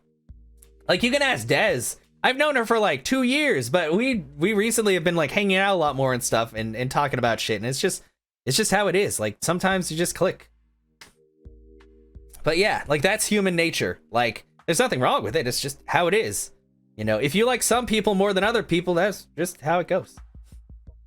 But yeah. You still know how to make s'mores, right? S'mores? How is this perfectly chiseled man gonna eat s'mores? I thought he wouldn't want those. Wait, I think the more important question is, do you know how to make s'mores? As I recall, you used to just completely blacken the marshmallows. No, I stand by that. It's charred on the outside, but the gooey center is preserved. Brutish. Craig throws a marshmallow at me and I catch it in my mouth. Oh. Pro move. We used to be able to do that at great distance against a wind disadvantage. Give me a week of practice and I'll be competitive again. Craig and I sit in the warm glow of the campfire, watching the embers float up towards the sky. Man, the stars are so much brighter out here. Yeah, I miss this chaos. Me too. We stay here until it gets late, half remembering stories from college. We watch as the fire dies and eventually clamber into the tent. There's only one sleeping bag. We crawl into the tent as I unfurl my sleeping bag. Wait, where's the other sleeping bag? I look around for a second. Oh, fuck! I knew it! I'm so bad at packing. Oh no, I must have left it at home. I mean, sometimes that's what it takes, trainer, but honestly, like, the lone wolf mentality is cool and all, but really, people need social interaction of some kind. Whether it's a very small amount or a lot, like, but just completely cutting people out it's not good. It's just not good. It's all yours, dude. I'm sorry. I'll just curl up over here. No way, here. Craig unzips the sleeping bag and spreads it out so there's enough room for both of us to lay on top of it. Craig's so smart. Night, bro. Good night, bro. I roll over and we face away from each other. Without a blanket, it's really cold. Uh-oh. I shiver, and without realizing it, I find myself nestling closer to Craig. I'm sure he won't mind. He turns over and I can feel his breath on my neck. It's hard to focus on anything else. I turn over, trying to get more comfortable. I open my eyes to find Craig's face only a few inches from my own. For once, he looks at peace. His eyes flutter open. His hand finds a place on my waist. Uh-oh! I'm not sure who leans in first, but suddenly we're kissing. We look at each other again, my heart racing. Craig, Oh, man. I got strong feelings for you, bro. Feelings I can't deny anymore. Bro, me too. I run my hands through his hair and then down his chest. Craig brings in closer, wrapping his arms around me. I feel so secure. I don't think this ever goes into like the nitty gritty of sexy time stuff, but I don't know. Robert was trying to pull my pants off, so I mean, everything was very like PG with Damien. You know, talking about old times is fun, but I like making new memories with you. I smile, tracing the lines of his hip with my finger. It's very muscly. We kiss again. I'm not worried about us getting too cold tonight. Whoop! Date complete. Okay. Relax, Dad. Okay, what did I get? Whoa! I think I got S again. Wow. Frank? That was an amazing date. Oh, is that it? I thought he was gonna say more. Damien said like a lot of stuff. Like when he kept referencing My Chemical Romance. What is going on? Oh God. Oh God. Gas is cheaper in the suburbs. Dream Daddy, please stop messing up. I'm not running that much stuff right now.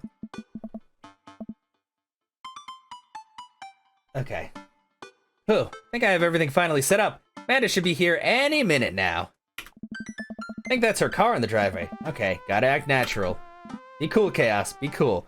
Okay, so it's gonna run through the, I think it's gonna run through the school party part again. Which I already went through, so I might kind of just skim through it, but...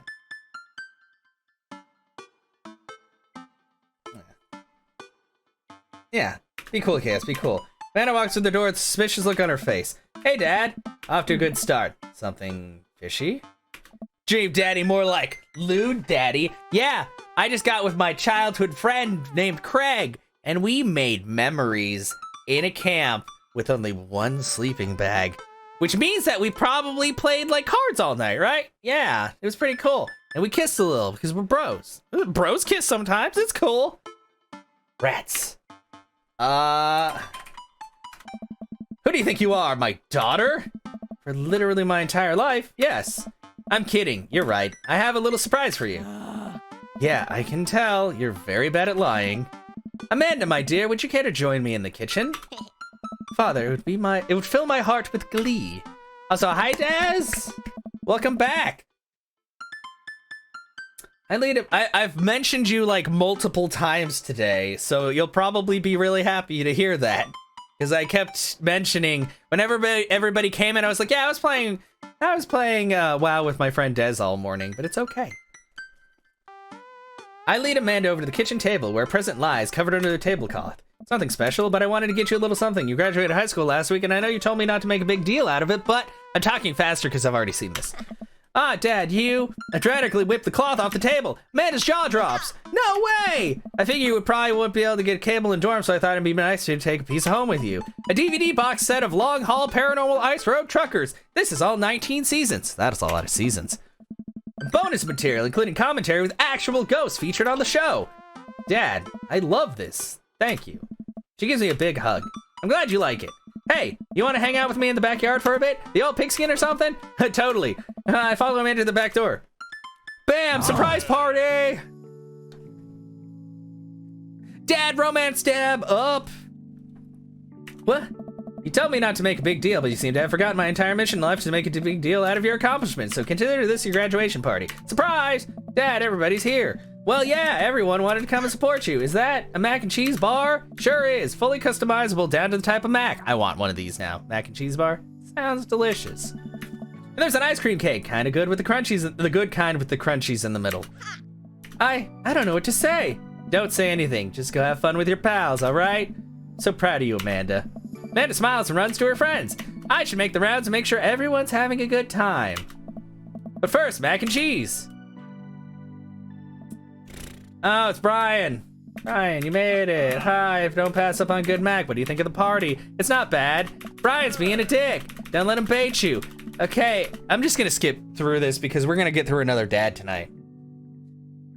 Mac and cheese bar sounds killer. It does sound really good. Basically, he's being his usual self. Joseph's being creepy, and teacher man says hello to Amanda. Yeah, go forth. You have no power. She broke his globe. Robert's still being weird. Bye, Robert.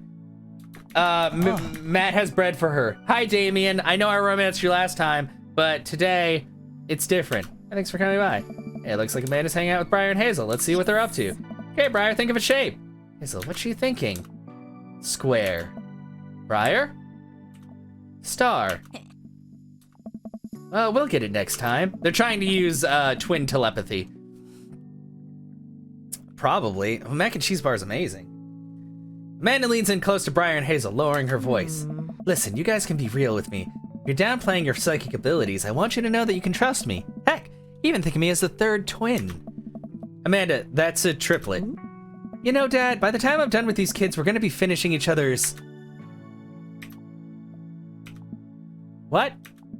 You didn't finish your sentence. What are we gonna finishing? Each other's... sentences! See? Third twin. I have to go. Yeah, I know, you're my daughter right now. As the party starts to wind down, I take a seat on the back porch step. The sun is setting and everyone seems to have eaten their fill. Amanda wanders over and sits down next to me. Killer party, Pops. What can I say? I was inspired. So, I also have something for you. For me? Why? Not to be completely genuine about my feelings for once or anything, but growing up wasn't easy and it could have been a lot harder if it wasn't for you. Dad, you've been there for me through everything. There's been times in my life where you were my only friend. I was really scared of going to college and being so far away from you, but I realized that everything that you've done for me has been to prepare me for this, and I'm ready. I wouldn't be who I am without you. Don't cry, I swear to God, Chaos, if you cry. You're the best, Dad, I love you, and I'm crying. Anyway, that was enough emotional vulnerability for one day. Present time, she hands me a tiny wrap package. I tear the wrapping off to find a framed picture of me and Amanda. It's us. Kind of shocking all our photo albums are just pictures of me, huh? I figured we need at least one together before I leave. Amanda, thank you. Watching you grow up, knocking dead kid, always do. Am I taking the emotion out of this? I'm sorry, I've already seen this before. Amanda and I share a hug. This is only the beginning, Pops. Plenty more memories for us down the road. Memories to make and stuff to break, right? Oh, I'm gonna break so much stuff. I intentionally and unintentionally, you're probably gonna have to pay for most of it. It would be my honor. Amanda hops up. Looks like someone's been waiting to talk to you. I glance over to the back of the yard where Craig is sitting on a bench beneath our cherry blossom tree. He smiles at me. I mean, you like Pokemon a lot, so that's not unusual. I leave it to you. Me and the Emmas are gonna go get ice cream. Pew! Pew pew! Love you, Pops. Amanda runs off to join her friends. I'm gonna go hang out with my dad friend. I take a seat next to Craig as the last guests make their way out of the party. Bro! This reminds me of the parties we used to throw. Fewer keg stands, of course. Probably for the best. I don't want to get my hip replaced after a party trick goes wrong. We can leave the keg stands in the past. I'm taking this weekend to relax. This party was my first stop out of the express train from the relaxation station. Next stop is Napville. Pull into the Chaos Concourse. I'd like to book a ticket to Napville as well. I might have to eat you. I might have to eat you. Sorry. I might have to meet you halfway at eating food directly off of your own stomach town. We both giggle, but man, do I just want to pour some chips on my belly while I hang out on a hammock. Is that? I don't think I've done that before.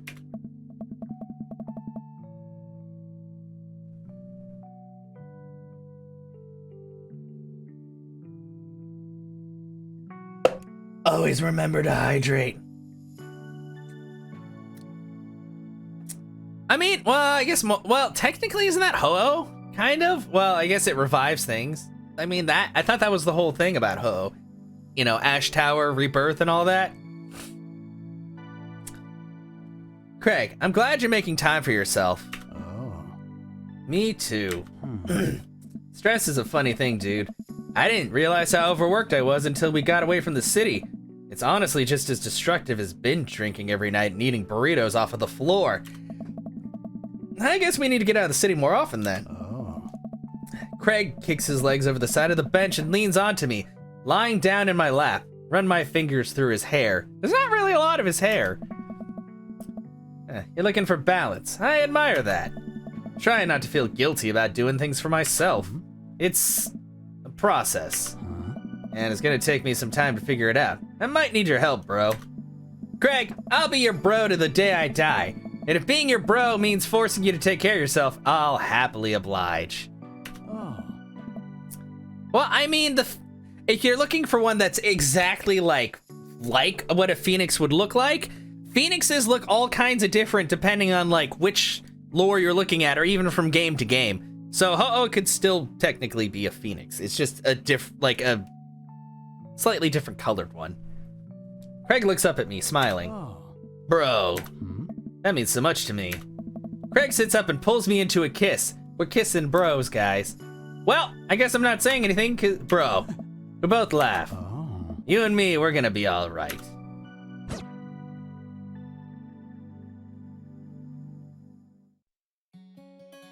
Where's my achievement for,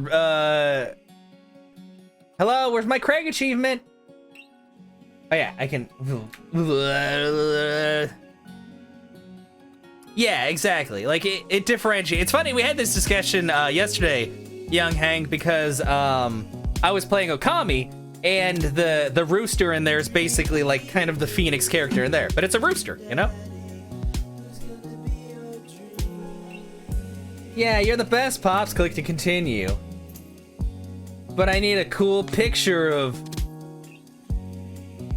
my friend Craig and nipple. He's getting covered in green goop that's probably Gatorade. We did it! That's romance number 2. We're collecting dads left and right. Except Brad over there. Fuck Brad. Man, I don't know about Robert. He's terrifying. Continue. Okay. It's been ages since you played Okami. Never beat it though. You got slacky. It's okay. It gets kind of rough towards the end. Okay. Okay, we gotta go to Dad Book. Load Dad Book. Welcome. You've got dads. A Minotaur Pokemon? I don't think there's a bipedal bull Pokemon. No, there's just like Tauros and Bufalon. I think they're the only two like bullish ones. And they're both quadrupeds. Okay, you know what? We're gonna go with Matt next, because he's the cool owner of that place, and he gives me banana bread. Time to message Matt. Matt Sulla. We just like going left to right. I'm so great at choosing stuff, aren't I, guys? I navigate to Matt's Dad Book page and type out a message. Hey man, great getting to see you at the barbecue. We should definitely hang soon. You free later? A minute or two later, I hear a ding and see Matt's response. You know what? Now that I think about it, in the previous 2, like, instances, Matt is, like, non-existent. I've met him maybe 4 times total. So I think it's a good thing we give Matt some time in the sun. Hey, dude, I'd actually be so down for that. I'm actually catching a show tonight at the Sound Garden. Wanna come out? I think for a moment. What's a Sound Garden? It's a concert venue, but also a band that had a lot of people listen to back when it was cool to have soul patches. Yeah, Soundgarden. I know. I wasn't sure if they were gonna actually reference the band. Soundgarden's good. Oh man, I haven't been to a real concert since Amanda was born. Am I ready for this?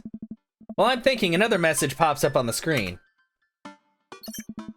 Pup is playing tonight. Cool little indie pop punk rock band out of Canada. Should be a fun one. I didn't know you were allowed to string that many words together to describe a band. Whatever, let's get out of our comfort zone. Only bull-like Pokemon thinking that walks on 2 legs and no horns. Yeah, true. And Arnold Schwarzenegger, who's your dream daddy and what does he do? Also, hi, Nizuluma, how are you doing? But yeah, that's the only like bipedal one, but I would not consider it like Minotaur-ish. It's definitely bovine, but I can't imagine like I can't imagine like some really like fat Minotaur just like waddling around with an axe. That is actually a hilarious image. Not very terrifying, I gotta say. You're doing well? Nice. All things considered, nah, I feel that for sure. I've been doing pretty good though. Yeah. Well, obviously we know Minotaurs have horns, trainer. We're just making like jokes, cause There's no bipedal horned Pokemon that fit that description at this point. I don't know if they ever will really make something like that. I mean, who knows? Pokemon keeps going, we can get into the thousands, and maybe there'll be a Minotaur. Like, I'm trying to even think of legendaries, but I don't know, like, half of the legendaries because there's a bajillion. But yeah, it's been a good day today. Playing games with friends, and then meeting a lot of dads.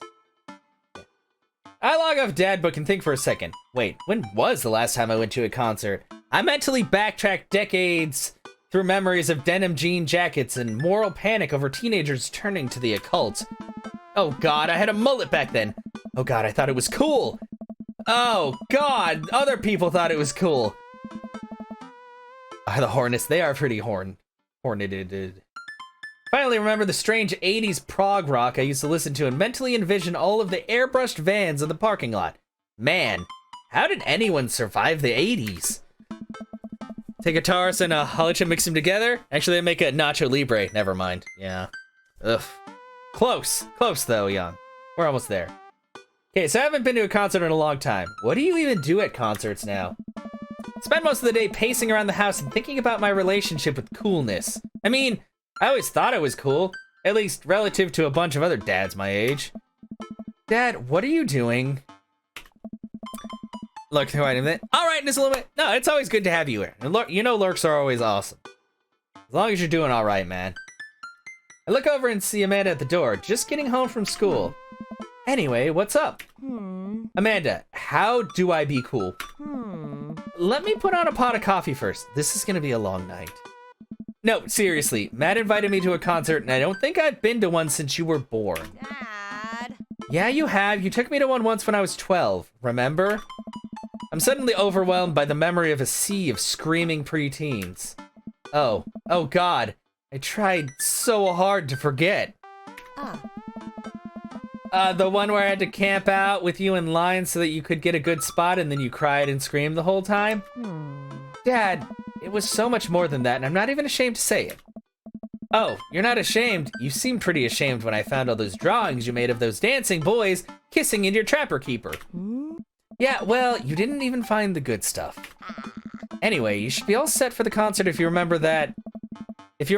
Just bring a glittery sign and cry a lot and you'll fit right in. Well, it's at a smaller place, and I think Matt mentioned that they're a punk band? Type Null or Silverly? I don't even remember what those are. Like, DIY gutter punk? Thrash? Straight edge? Come on, Dad, give me something to work with here. Are they post-punk? Proto-punk? C-punk? Jeremy punk? You know, I feel like there's some place on Google or Wikipedia, or something that has, like, something pertaining to the mythology connection between Pokemon and other things. But I feel like it's less, like, Norse mythology and stuff like that, and more, like, folklores, you know.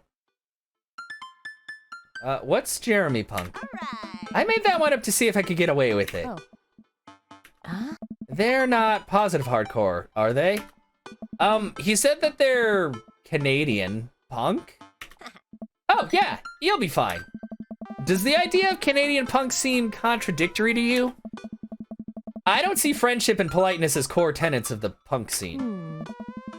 Well, punk is kind of a big genre that might not be as dangerous as you think it is. It became so much more than a counterculture rebellion. What I'm trying to say is just enjoy the music. That's it. I mean, yeah, it's not like you're gonna jump into the mosh pit or anything. Well, that's comforting. And if a strange dude in a Set Your Goals hoodie offers to buy you merch, don't accept it and definitely don't go to 3 awful dates on him afterward where he takes you to a nice restaurant and then forgets his wallet literally 3 times in a row. What? Never mind, just have a blast tonight. Oh, that's terrible. I show up at the Coffee Spoon at 8 in what I hope is concert-appropriate attire. I see Matt out front, locking the door to the shop. Hey, you made it! Ready for tonight? Yes, of course. Ready? I was born ready. Any situation, any outcome. I can handle it. I sleep with one eye open. I am prepared to kill. Based off normal things, now they're all over the place, and I dislike some, but you can see the relations between some Pokemon. Yeah, exactly. Are you? Ah, fuck! Damn it! First date! I'm already fucking up. Oh man, I gotta admit, I haven't been to real, since Pet Rocks are cool. I have no idea what I'm in for. Hey. Oh god. Did your daughter take you to one of those boy band concerts where everyone holds signs and scream cries? Yeah. Oh. I got 2 lined up next month. I still can't get the glitter out of my car from the last one. Stay strong. Hey. But dude, I get to take you to your first concert in a long time. This is gonna be awesome. Just hang with me, Chaos, and you'll be good. This scene is super supportive. It'll be a blast. Quick question. Shoot. What is scene? Matt lets out a tiny laugh. Oh. Sorry. It's just weird because scene can describe a music scene and it pertains to a community of people who like the same genre, but it can also describe a genre of music no one wants to admit they were into. Matt looks off into the middle distance. He says nothing, but I can tell he's thinking, never again. That's confusing. Oh. I like him a lot too. He seems like a cool guy.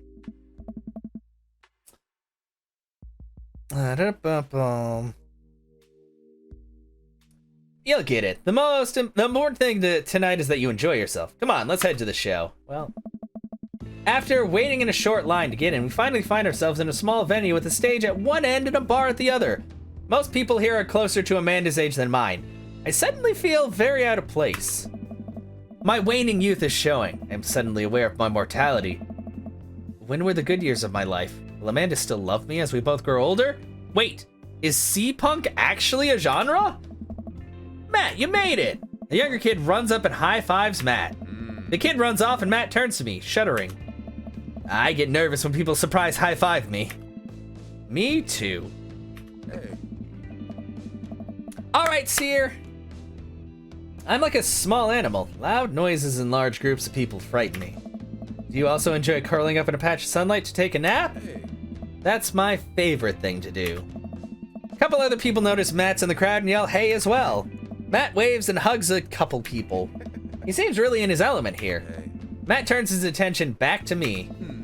I'm so afraid of all these people. Oh.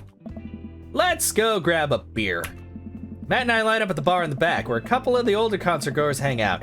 A couple more people notice Matt and tip their drinks at him. Seems like you're a popular guy out here. Ah, yeah, I go to a lot of shows. This is a really cool spot. Oh. But it's times like these when I realize I can only be charming and funny for about 5 minutes before I run out of stuff to talk about. Hey. Cannon form similar to Fenrir, yeah, and Charmander when in serpent form, yeah. I figure that, like, the legendaries generally have some kind of bearing on something somewhere. Then I become keenly aware of where my hands are, and that there's no comfortable place in your mouth for your tongue to rest.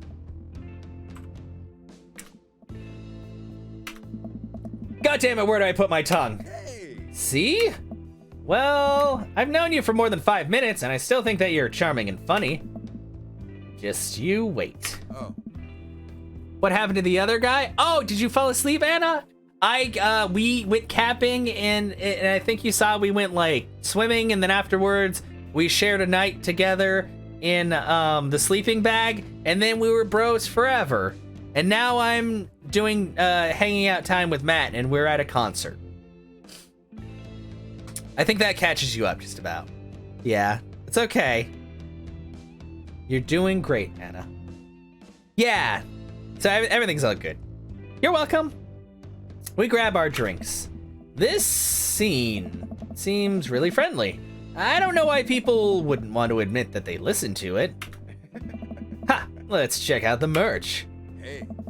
Matt and I walk over to a small booth in a corner of the room where a crusty-looking teenager guards a selection of shirts and records. He singles me out from across the room and hops up on his chair. That's a teenager? He doesn't look like a teenager. Also, he looks like he's covered in charcoal. Can't figure out what legend Solgaleo and Lunala are based off of. I don't know. They're just like a lion and a bat.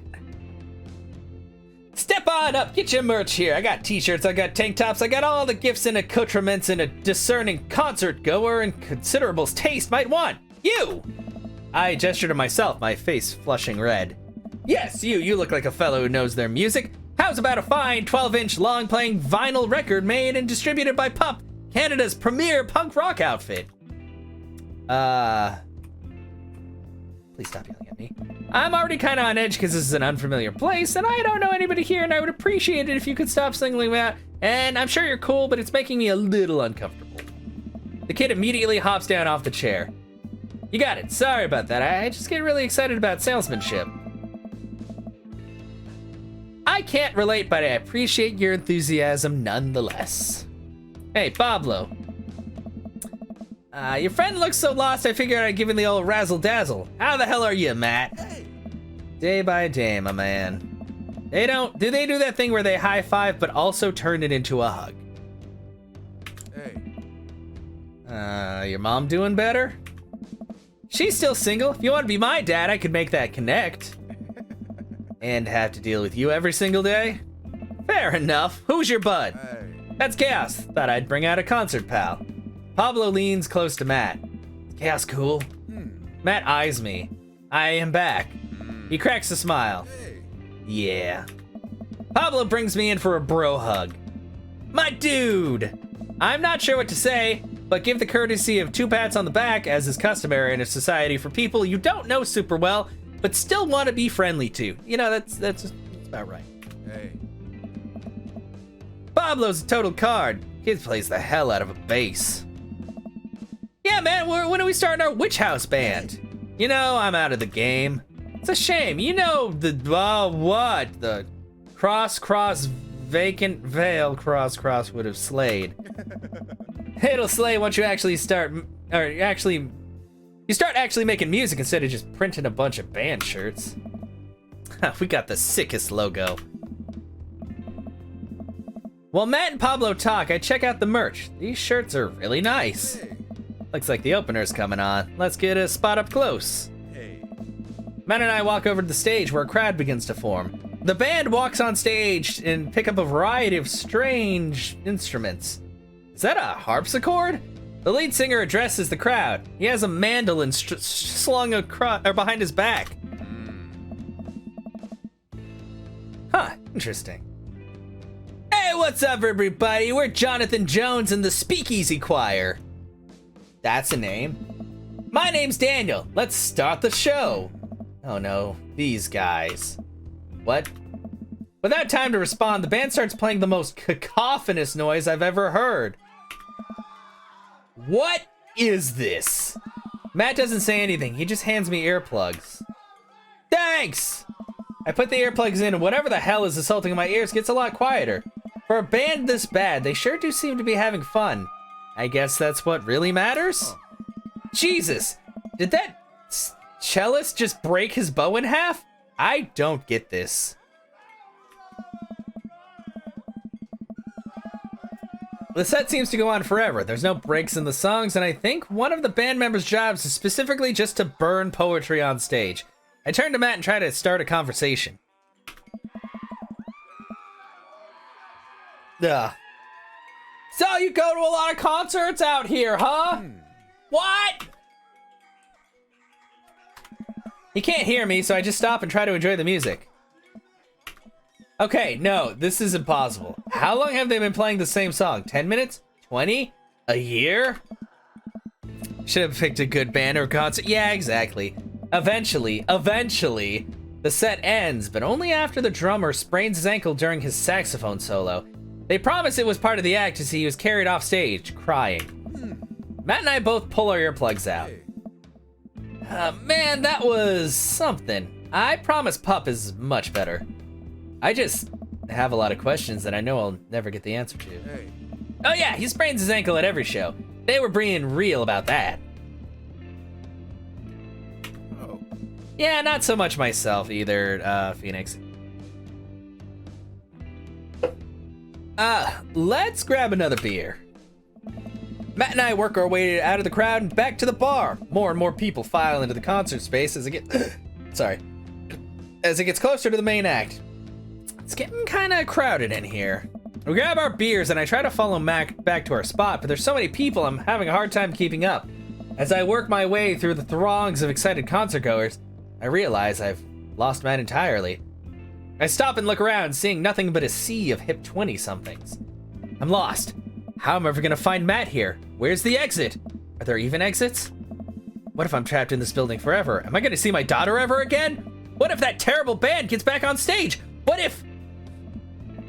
Suddenly, a hand reaches out to grab me. It's Matt! Almost lost you, buddy.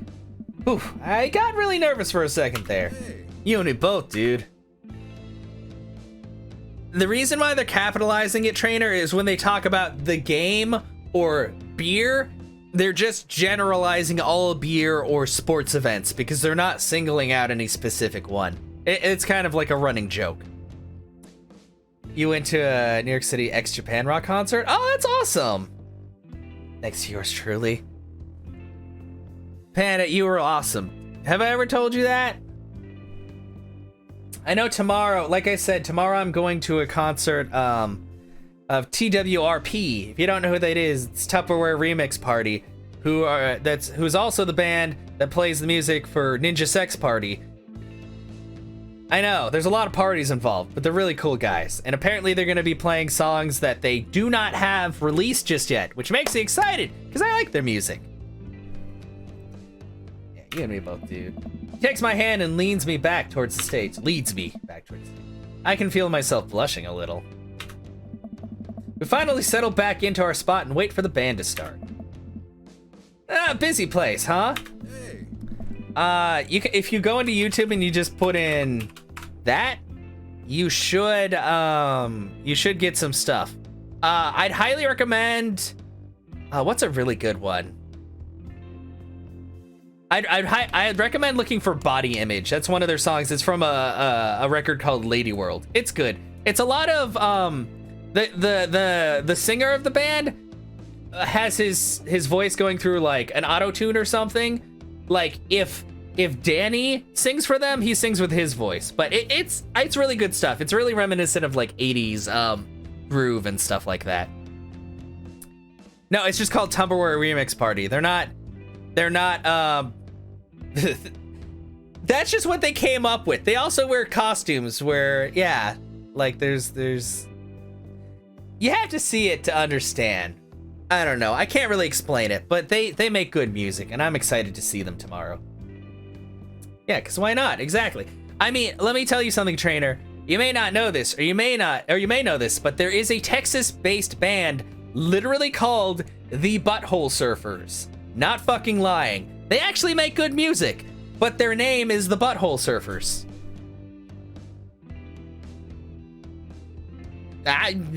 Don't ask me who. I don't know when they came up with it. Maybe it was a joke at first and then it stuck.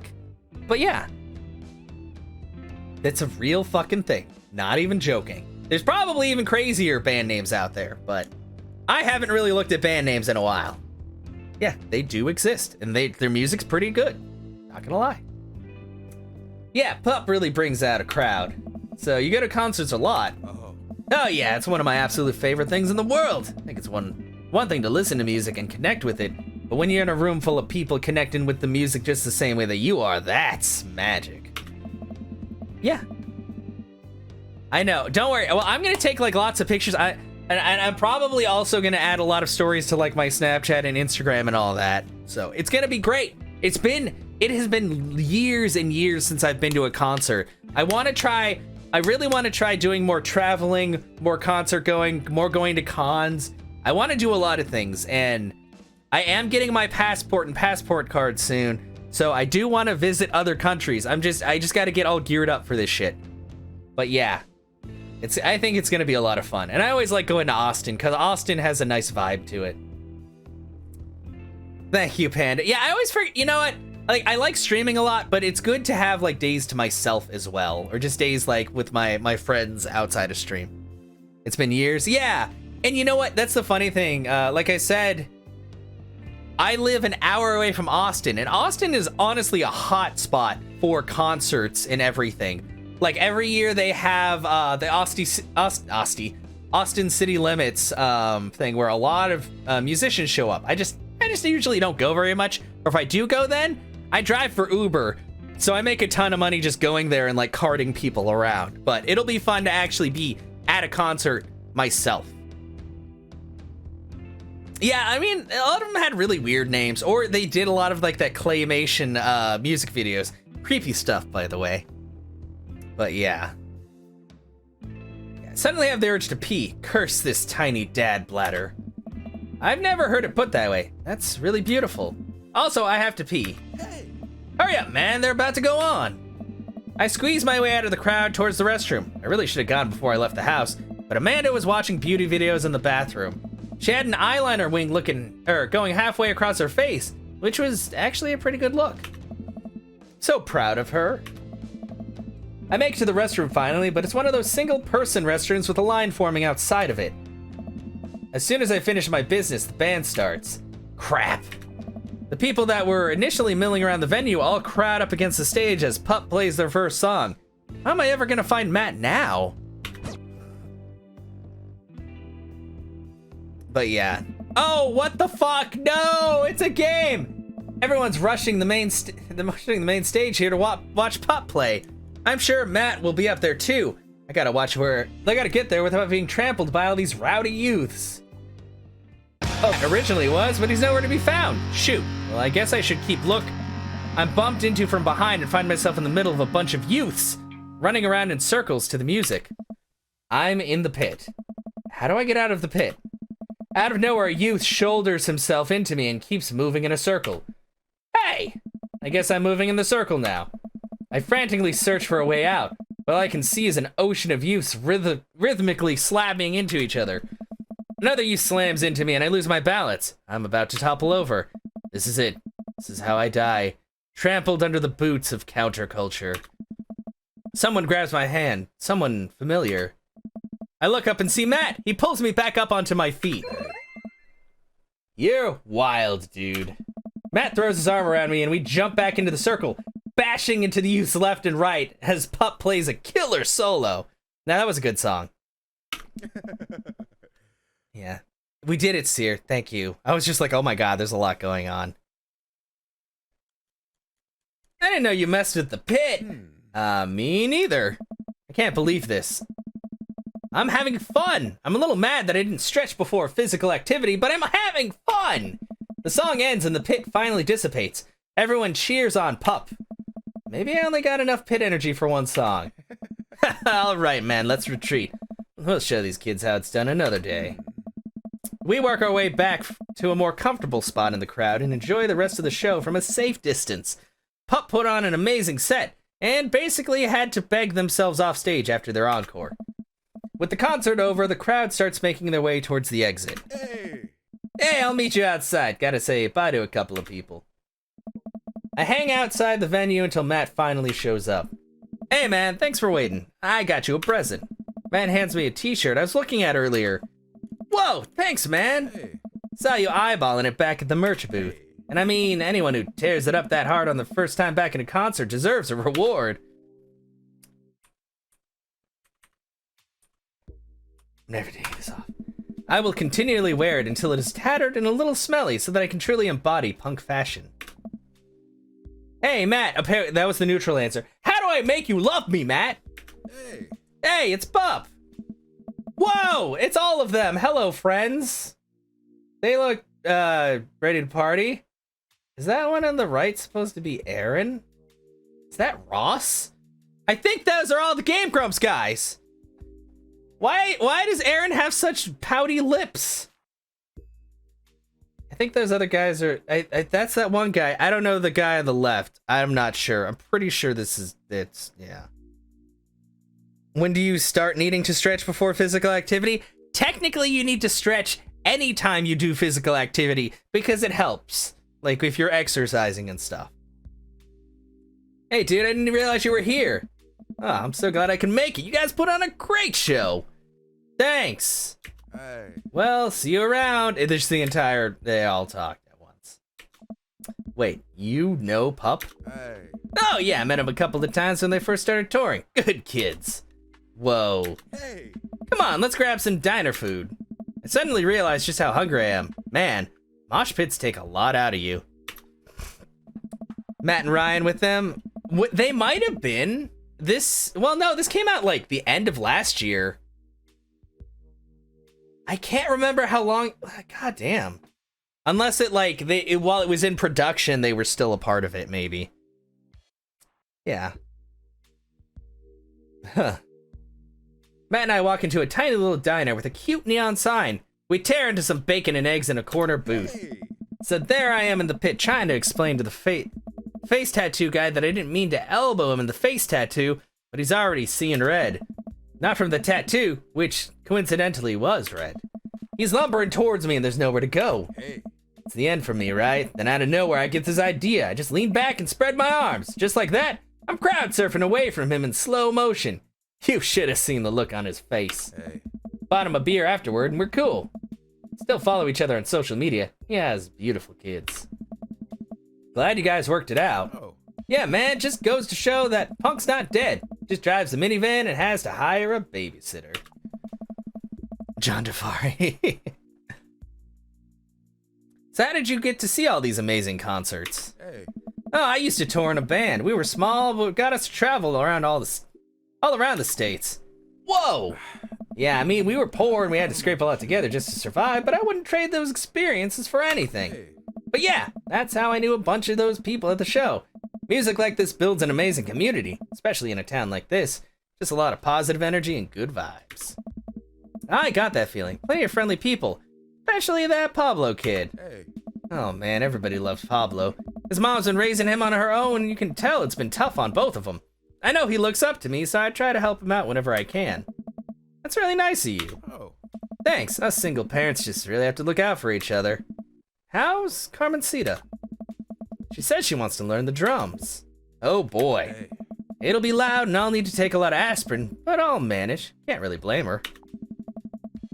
Suddenly very grateful that all of my daughter's hobbies are super quiet. Photography, collaging, whatever it is that she does on the internet.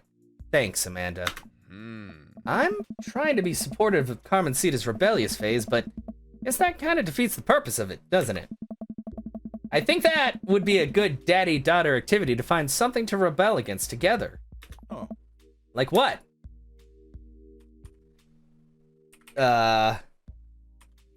Fuck. Consumerism. Why do we gotta get up early on the day after Thanksgiving and line up to buy things? Why can't we, like, share things? Comrade, you're speaking of dangerous things here.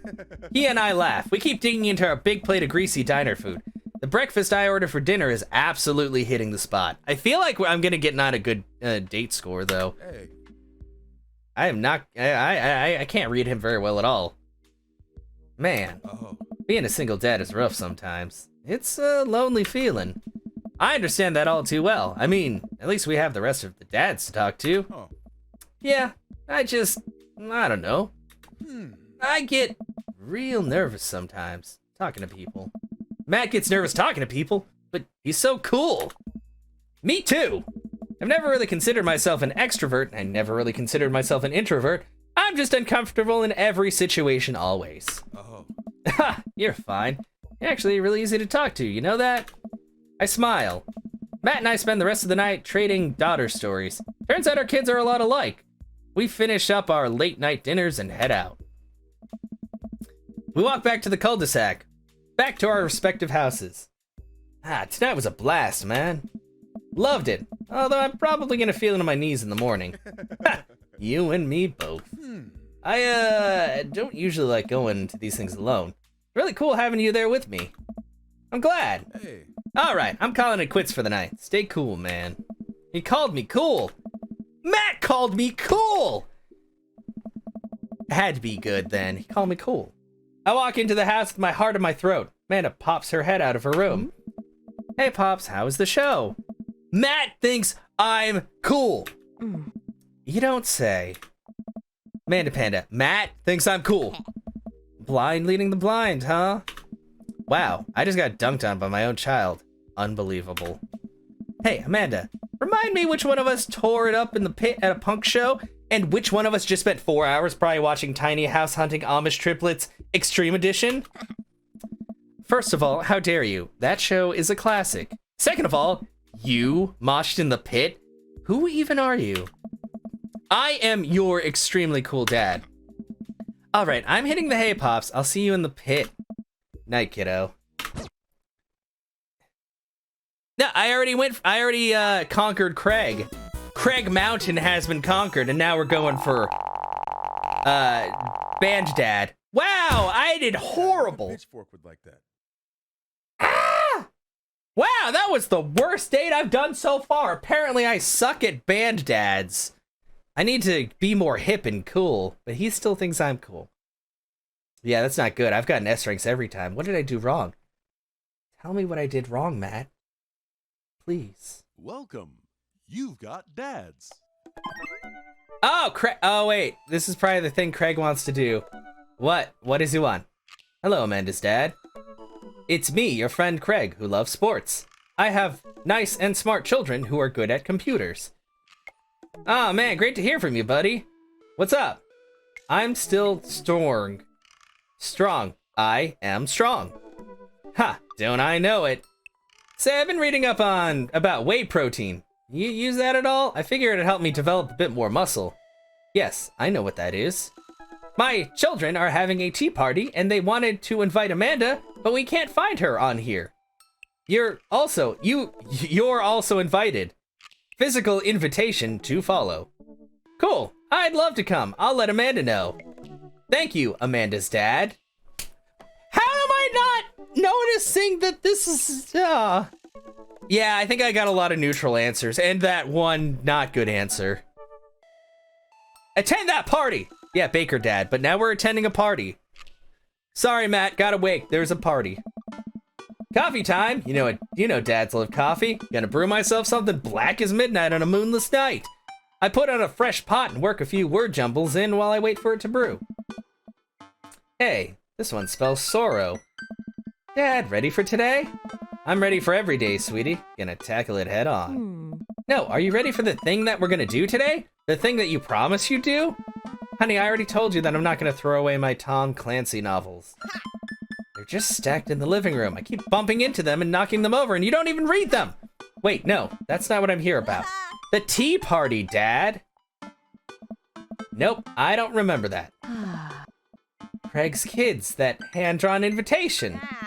Amanda walks over to the refrigerator and comes back with a hand-drawn invitation on a sheet of computer paper, inviting Amanda and Amanda's dad to a tea party.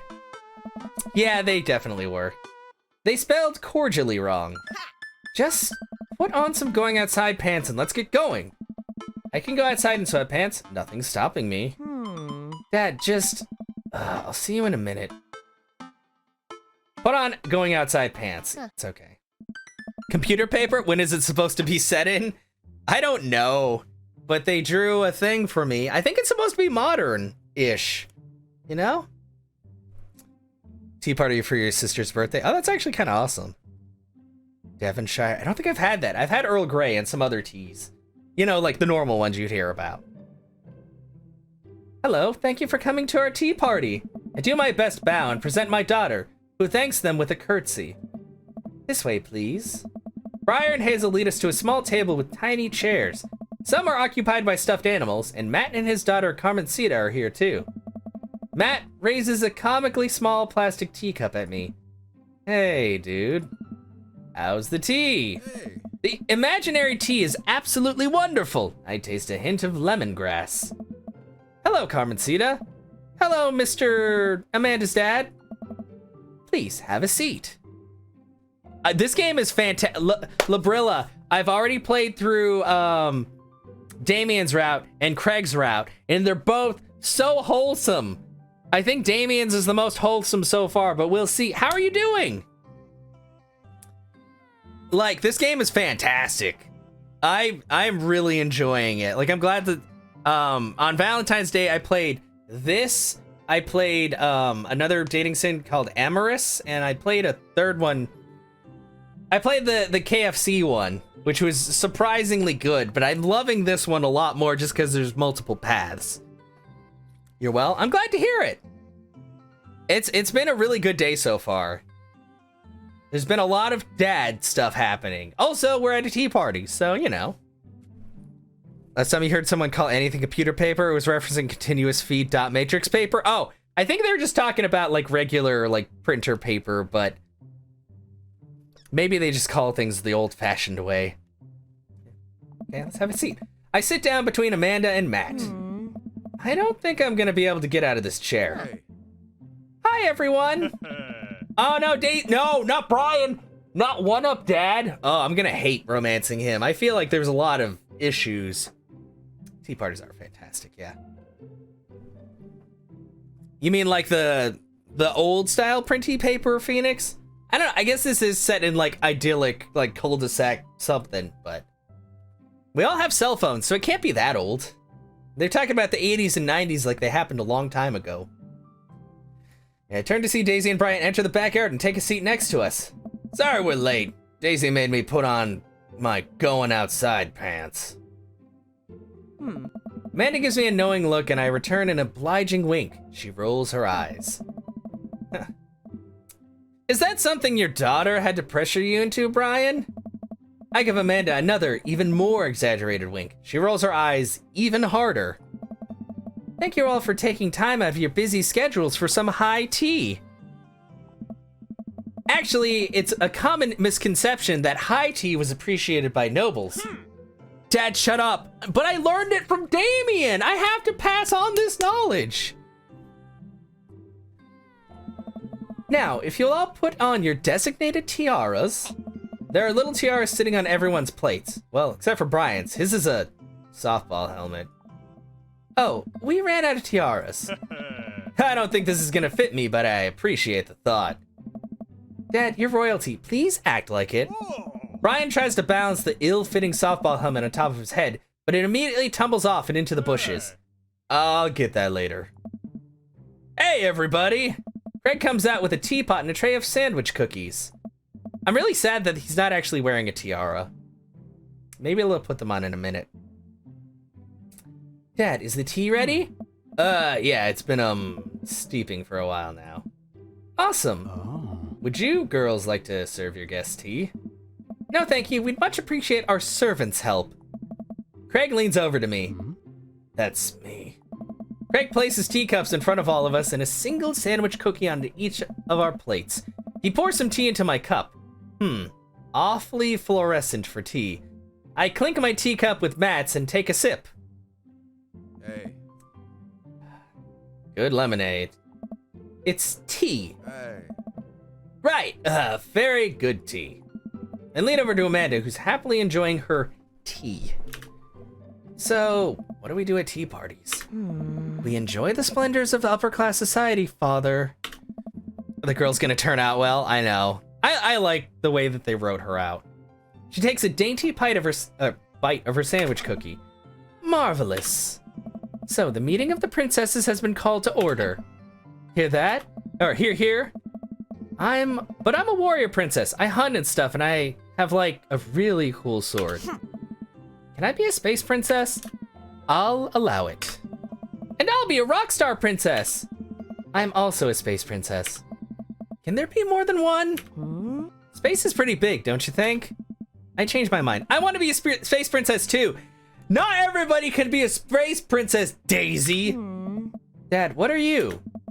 Do I get to be a princess? Duh. Well, I guess that makes me... oh god. Calling her dad her servant, yeah. History Channel princess. I am the ruler of all that I survey, and what I survey is a 10-hour marathon of cupcake storage wars. I don't think I've seen that one. A squad of professional bakers bid on empty storage units, and then have to bake 1,000 cupcakes using only the ingredients in the storage unit. That sounds dangerous. Yeah, that sounds terrible. Oh, it is. I think I'll be landscaper and general contracting princess. Hey. Barista princess reporting for duty. Hey. Hey everybody, CrossFit princess here. Wow. Not now, servant. Oh. Weren't for the princess uprising, it would be you serving me. We sip tea for a little longer, and then the girls run off to fight dinosaurs as space rock star warrior princesses, I think. They grow up so fast. It was like yesterday that I was helping Amanda throw her own tea parties. Did she make you a servant too? You betcha. Carmen Cena made me actually brew tea for hers. Pitfalls of owning a coffee shop. Oh. Pitfall, your custom blends are amazing. That hibiscus one you gave me a while back was choice. Oh. Aw, thanks. It was really nice the girls are getting along. Yeah, I'm really glad we moved into this community. Hey. We are too. Amanda's been kind of a role model to them, you know? I hadn't even realized, and I don't even know if Amanda does either, but I guess they're right. All of the girls in the neighborhood look up to her. She seems to go out of her way to play with them. I'm so proud of her. Jonathan, yeah, exactly. Fuck those kids. They don't deserve to be at the tea party after what they did to Arnold. Never again. Never again. You better not proud dad cry at this tea party, Chaos. I brought extra word jumbles if anyone wants to kill some time while the girls play. The day rolls on and the girls get all tuckered out. Amanda spends the whole day playing with them and taking their pictures, promising that she'll send them the best ones later. We all clean up and help put away the tea sets and tables, then head out as Daisy and Carmencita fall asleep on their dad's shoulders. Aww. Adorable. What's a little disembowelment between friends? No, that's bad. No disemboweling, please. And yes, there are plenty of teas that use flowers and stuff in them, because some flowers do actually have strong flavors.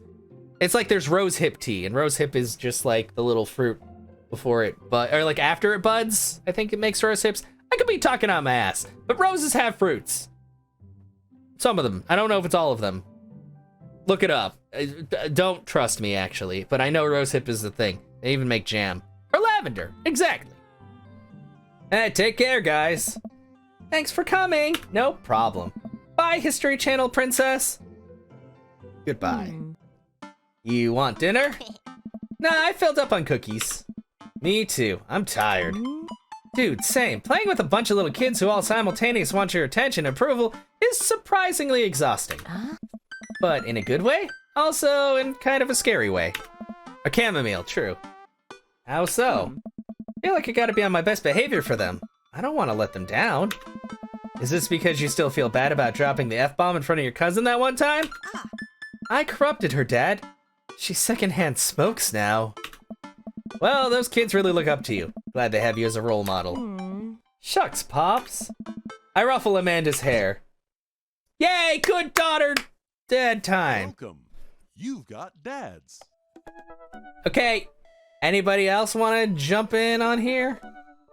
Okay, Matt date number 2. And I think after Matt date number 2, we're probably going to call it a night, because I don't know how long it's going to take, but... Like I said, this'll keep appearing in streams. It might be kind of random. We'll see. But I'm really enjoying going through this game. And I hope you guys are enjoying watching it. Also, what's going on?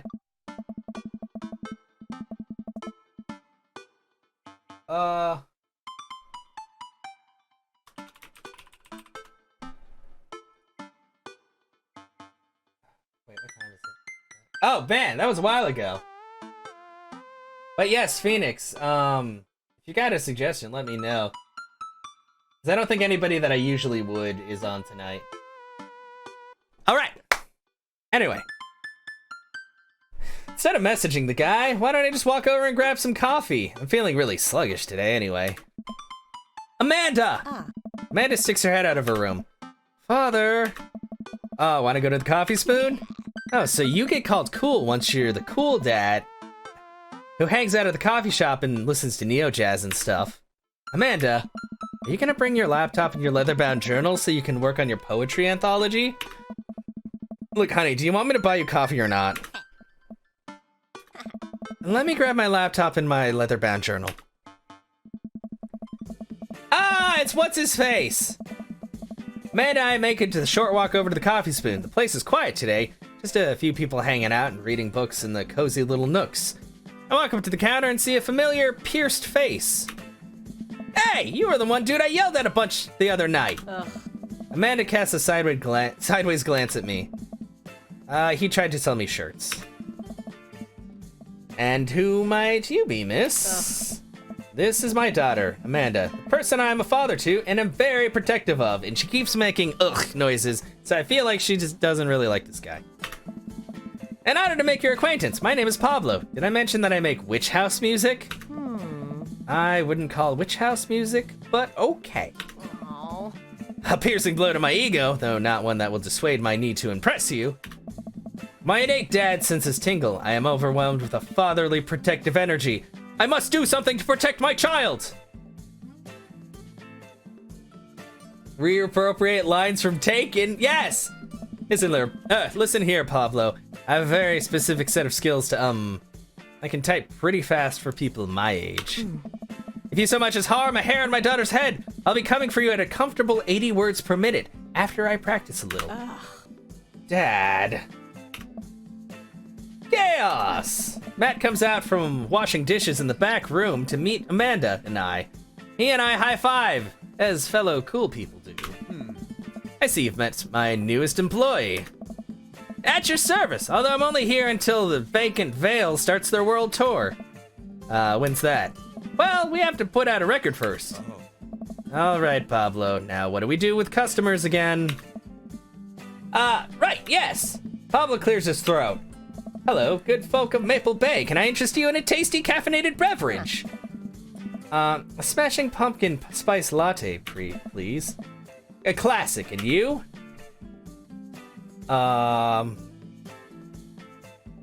Decaf for cutie. A decaf for cutie, please. Don't want too much caffeine. Am I just subpar? Am I not the good coffee shop rocker man? I don't think I am. I decafed. Shouldn't have decafed. Decaf? Sounds like you're settling. I have a very early bedtime that I just can't miss. Hey. Oh, the sound of settling is a Death Cab for Cutie song, which was the band this was a pun off of. So when I said it sounded like you were settling, I'm gonna stop talking now. God damn it! Matt's never gonna love me at this rate if I keep getting these B's. Coming right up. Pablo gets to work making our drinks while Matt observes him. He'll get the hang of it. For as goofy of a dude as he is, kid works hard. Hey man, that concert was a lot of fun. We should hang out again. Hey. Hell yes. I'm actually gonna be done training Pablo in a couple of hours and was gonna go record shopping. You wanna come along? Absolutely. Hey. And Amanda Pablo brings out her drinks and Amanda buries herself in her laptop. I spend my time sipping my drink and cracking jokes with Matt. Last time we hung out, he told me that he had trouble hanging out with other people, but for some reason he and I can talk and joke like old buds. It's weird. Feel really comfortable around him. Once Matt feels comfortable leaving Pablo on his own, I say goodbye to Amanda and we start walking to the record store. Hey. Have you ever been here before? No, I mean, I have a record player sitting in the living room, but all I have are 2 copies of A Frampton Comes Alive. Hey. Oh, this should be fun then. We're gonna find you some good stuff.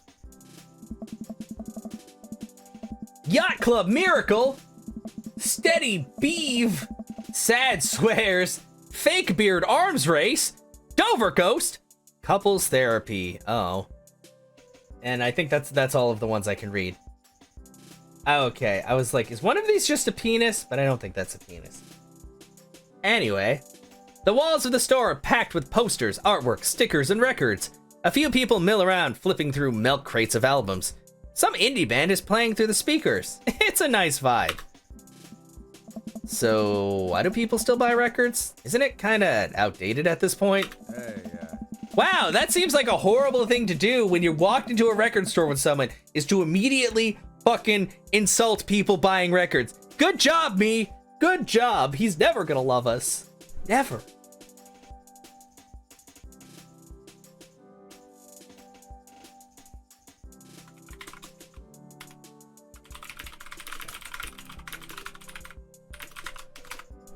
Okay, so let's go. Let's see. A lot of people who try to tell you that vinyl sounds warmer or more true to the artist's intent. but I really think it's just nice to collect records. Hey! It's cool that in this day and age, we have just about every song ever created available instantaneously on our phones, but there's something about holding an album and getting to see the artwork in your hands that I'll always love. Hey! That's why I try to get as many of the records that I love in physical form as possible. Remember when we were kids and we have to wait around by the radio with a cassette tape so we could record our favorite songs? Hey! Made each listen really special. And mixtapes are even cooler because of how much work they took. Now you just make a playlist. I think the last time someone gave me a real mixtape was in high school. Oh. I look around the multi-level record store and spot some genres. Future wave, jungle. I read that as arachno-punk at first and I was like, what? But it's anarcho-punk. Nunsploitation? I don't think that's a music. I think that's, that sounds bad. Anyway, I have no idea even where to start. Man, this is a little overwhelming. Hey, yeah. Here, let me help you find something you might like. If you were a milkshake, what flavor would you be? Fuck, purple! Not vanilla. He probably hate cookies and cream. Strawberry! If you could buy only one type of candle scent for the rest of your life, what would it be? Daffodil Mountain Spring, Camouflage Summer Breeze, Spring Creek Fireball, Power Violence Cherry Blossom. What the fuck is that supposed to smell like? Fireball. What's your favorite ambient sound? Rain, Bowling Alley, Star Trek A Bridge ambience, Howls of the Bone Chorus. Rain. What's your dream vacation spot? No, well, because I said it's Arcano-punk. You like the Power Violence one? What does that even smell like? Blood? Bone? Inside an active volcano, living off the fat of the land in Ibiza. Or Ibiza. Starting a new life in the Baltics. Honestly, let's go with the Baltics. What's your deepest, darkest fear? Or that people are nice to me only because they want something from me. I fear that I don't deserve happiness and won't ever get it. What if nobody exists but me and I've fabricated this universe? Saying you too when the waiter tells you to enjoy your food. Fuck yes. Matt thinks for a moment. Your music sucks. What? Oh, I know just the thing.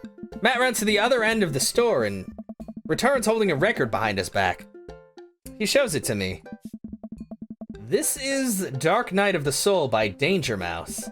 This one almost didn't get released, but there are a ton of awesome collabs on it. Super underrated album. I think you'll really enjoy it. Yeah, the last one is too fucking real. Whoa, dude. Thanks for the recommendation. Hey! Gonna have a great time with it. Promise. Matt and I bring our records to the cash register. A young girl with a septum ring and a buzz cut stands behind the counter with one earbud in. Usual stuff today, Matt? Oh! Just some light pickups. Matt places 3 albums on the counter. Swear to God, Swear I'm Good at This by Diet Sig, Forever by Mystery Skulls, and Greatest Hits by Remo Drive. Tight. Hey! Cashier rings Matt up and hands back his albums in the bag. She stares at me suspiciously. Who's the nerd? Wow! That nerd is my buddy Chaos. Chaos, this beacon of human charm is Molly. I got kicked out of art school for destroying my paintings at the end of every critique. Lovely to meet you. Anyway, Matt, is the open mic night still on? Oh. You know it. Are the Third Waves gonna do a special acoustic performance? I might see if I can get a few of the girls together. There's an open mic night going on? Hey! Septum ring is a nose ring. Like the one I think that actually goes through the middle is the septum piercing. Pretty sure I got that right. It's quite popular. Yeah, dude, we do it every month at the Coffee Spoon. Some amazing talent always comes through. Got a flyer for it right here. Hey! Unless, is it? No, because this is, I think that's called something else, the one that's on the top of the nose. I'm sorry, I don't actually have any piercings or tattoos. I just go over the fact that my friends have piercings and tattoos, and I try to remember things. But I don't always remember them so well. You and Amanda, yeah, come by that night. Matt blushes. Oh, I mean, if you're not doing anything. Will Vacant I don't know if it's... Veil be playing? Yeah, sounds great. If only. I finished paying for my record, and we head out of the store. Well, everybody's entitled to their opinion, trainer. Man, what a trip down memory lane. I haven't been in a record shop like that since Vans had shag carpeting. Now that you mention it, isn't it strange to think of all those weird little musical memories? How do you mean? Well, I think music is a very time and place sort of thing. A song is important to me, not only in that I think it sounds good, but where I was and what I was doing when I listened to it. There's music that reminds me of exes, of struggling through school, of being so poor that I didn't know where my next meal was coming from. Hey. All that stuff. And listening to those songs reminds me of those moments in my life. Yeah, now that I think about it, even the pop concert Amanda made me take her to is special to me. I mean, I'm not really a fan of the band, but hearing their songs on the radio reminds me of how young and excited Amanda was. Oh. And then that even reminds me of a younger me going to see my favorite bands in concert with all my friends. We would always go to my friend Cynthia Chapman's house beforehand and smoke pot in her basement like we were so slick. Her parents definitely knew what we were doing. Wait, when was the last time you smoked pot? Matt stops and thinks for a moment. Wow, man, it's been decades. Dude, me too. Where do you even get pot now? Is that even what the kids call it these days? I don't know. Hey. But I bet I could find out. You want to get high and listen to our new records? Ah! Drugs! Yeah, why not? Matt pulls out his phone and starts texting. Matt's got connections. Matt's getting us drugs. Oh. After a few minutes, he looks up and smiles at me. Oh. Ah, Molly's got a hookup. Says to meet in an alley near the coffee shop. Oh God, are we gonna die? Hey. Ah! This place looks terrifying.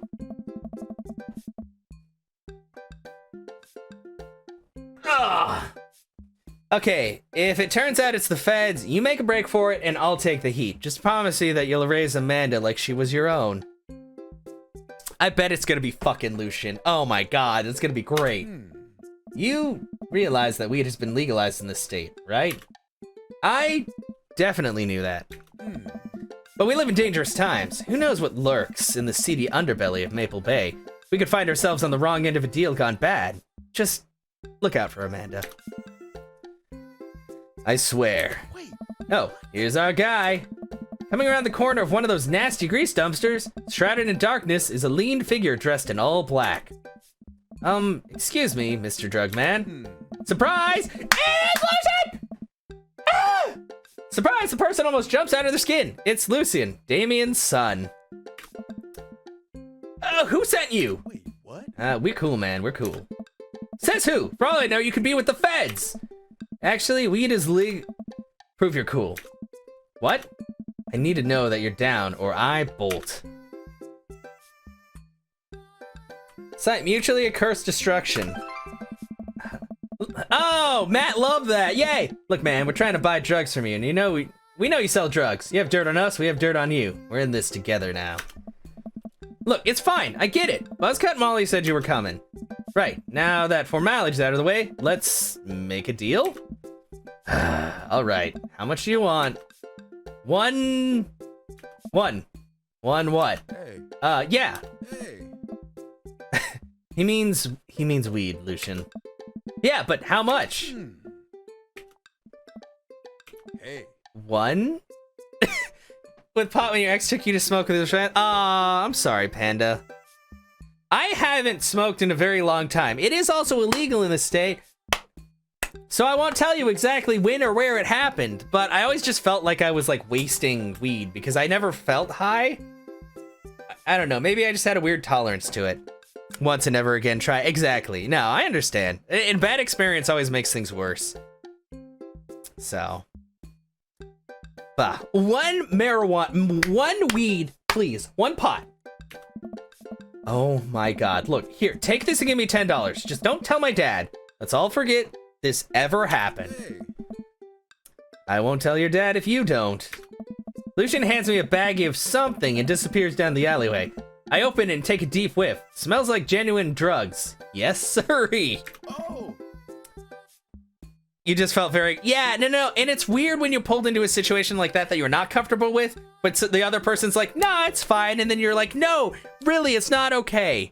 And even like smoking isn't gonna make it better if you feel not okay. That went smoothly. Yeah, we should get off of public property before we smoke this. Great idea. Let's head back to my place, yeah? Yeah, genuine drugs. Matt and I walk to our cul-de-sac and stop at the gas station on the way to buy rolling papers and a soda. I feel like I'm 16 again. Carmen Cita's having a sleepover tonight, so that gives us all the time we need to do drugs. Hey. Awesome, let's do some drugs. Don't take that out of context, please. Matt pulls out one of the records out of his bag and puts it on for us. I plop down on a comfy leather couch and look around his place.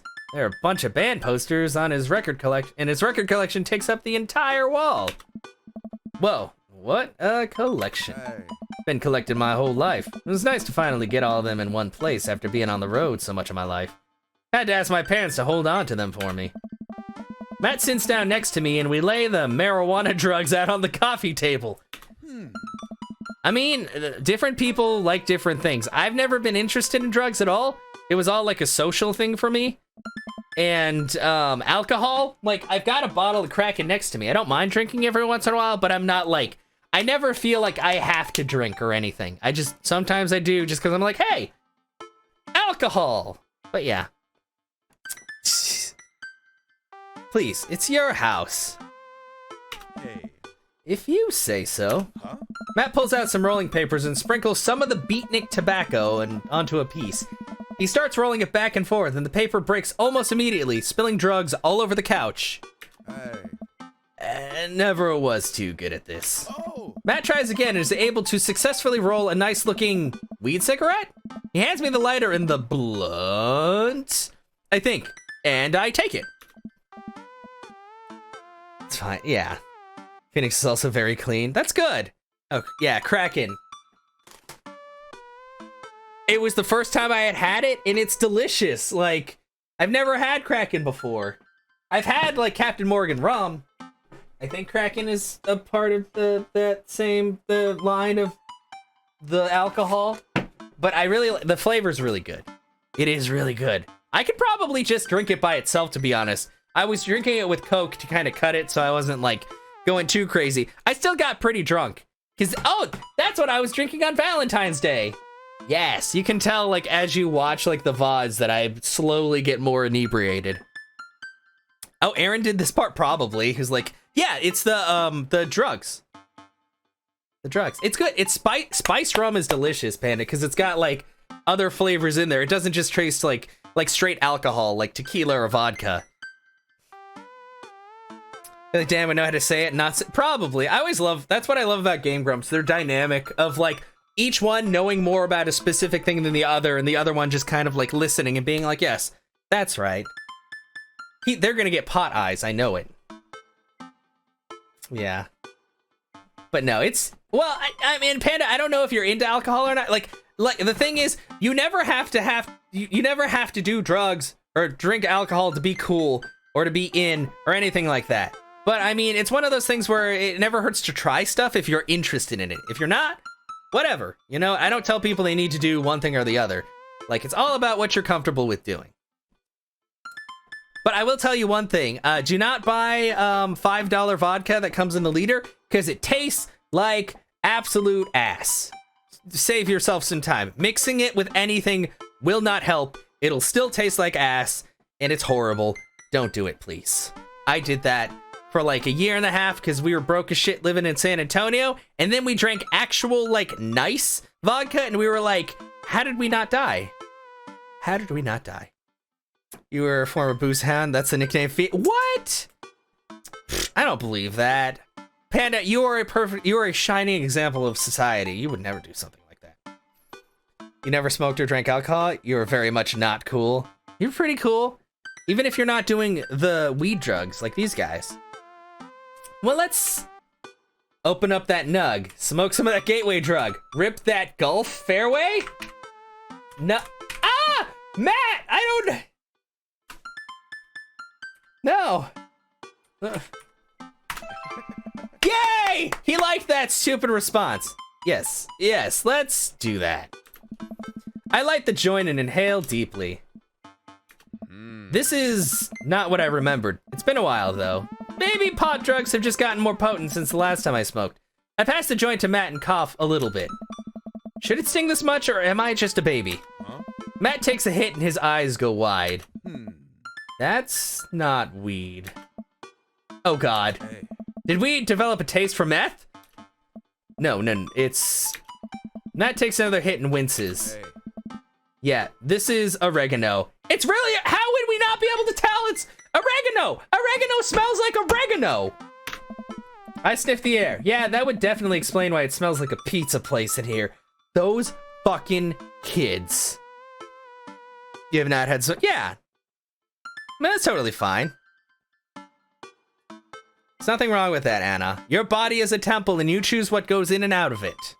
Whether it's the drugs or not, or apple juice. Apple juice is delicious, actually. I should get some. It smells like drugs. Yeah, apparently I don't know what oregano smells like.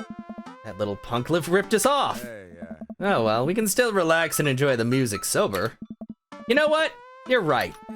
We sit and listen through the Diet Sig album that Matt bought, which is catchy as hell. I look around the room again and see photos of Carmencita growing up. I spot a young woman with a huge smile in one of the pictures with the two. Who's that? That's her mother. Come on. Who's that? Oh, that's Rosa. She was Carmencita's mother. She died when Carmencita was young.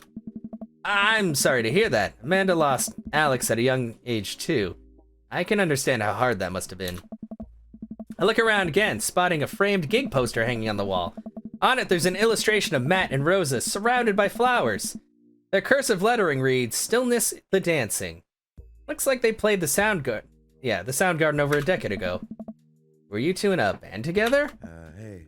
Yeah, that was the reason I was torn so much when I was younger. We traveled the whole country in this rinky-dink little van. It was hard to start, but once we started gaining notoriety and seeing how much our songs meant to kids, it was just incredible. Wow, that seems like a life some people only dream of. Oh. It was, and it was difficult at the same time. I couldn't have done it without someone by my side. Rosa and I knew that we couldn't do it forever. The long hours on the road, missing your family, sleeping in the van, all of that stuff. So once she became pregnant with Carmencita, we put down the roots in our favorite town to play, and right here. Since she was a kid, Rosa always had a dream to own a quiet little coffee shop. She died before it opened. I'm so sorry. Don't be. I'm not really sure what to say. I couldn't possibly count the number of times I told people the same thing after Alex died. Hey.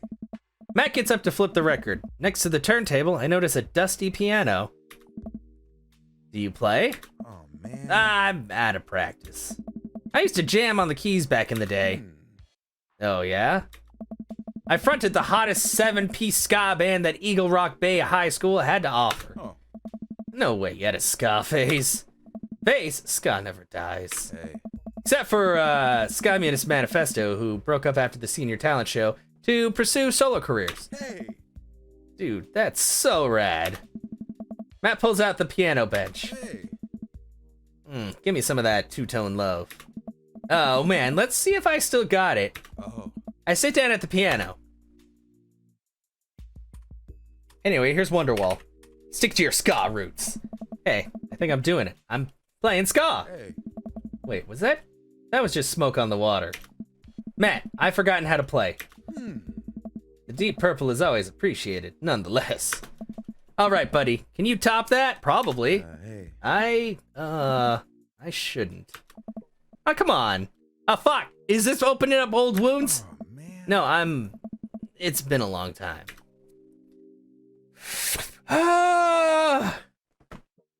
I don't know, trainer. Your best bet is to Google it, because I don't actually know either. But if I drop it, he may never get back into things. But if it might be bad.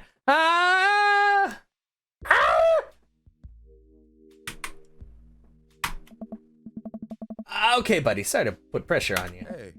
I mean, it's not a problem. It was good to watch you get back in touch with the music that flows through you. I learned to play that song when I was 15. Hey. Matt and I sit and listen to more records until it gets late, and I decide that I need to go to bed.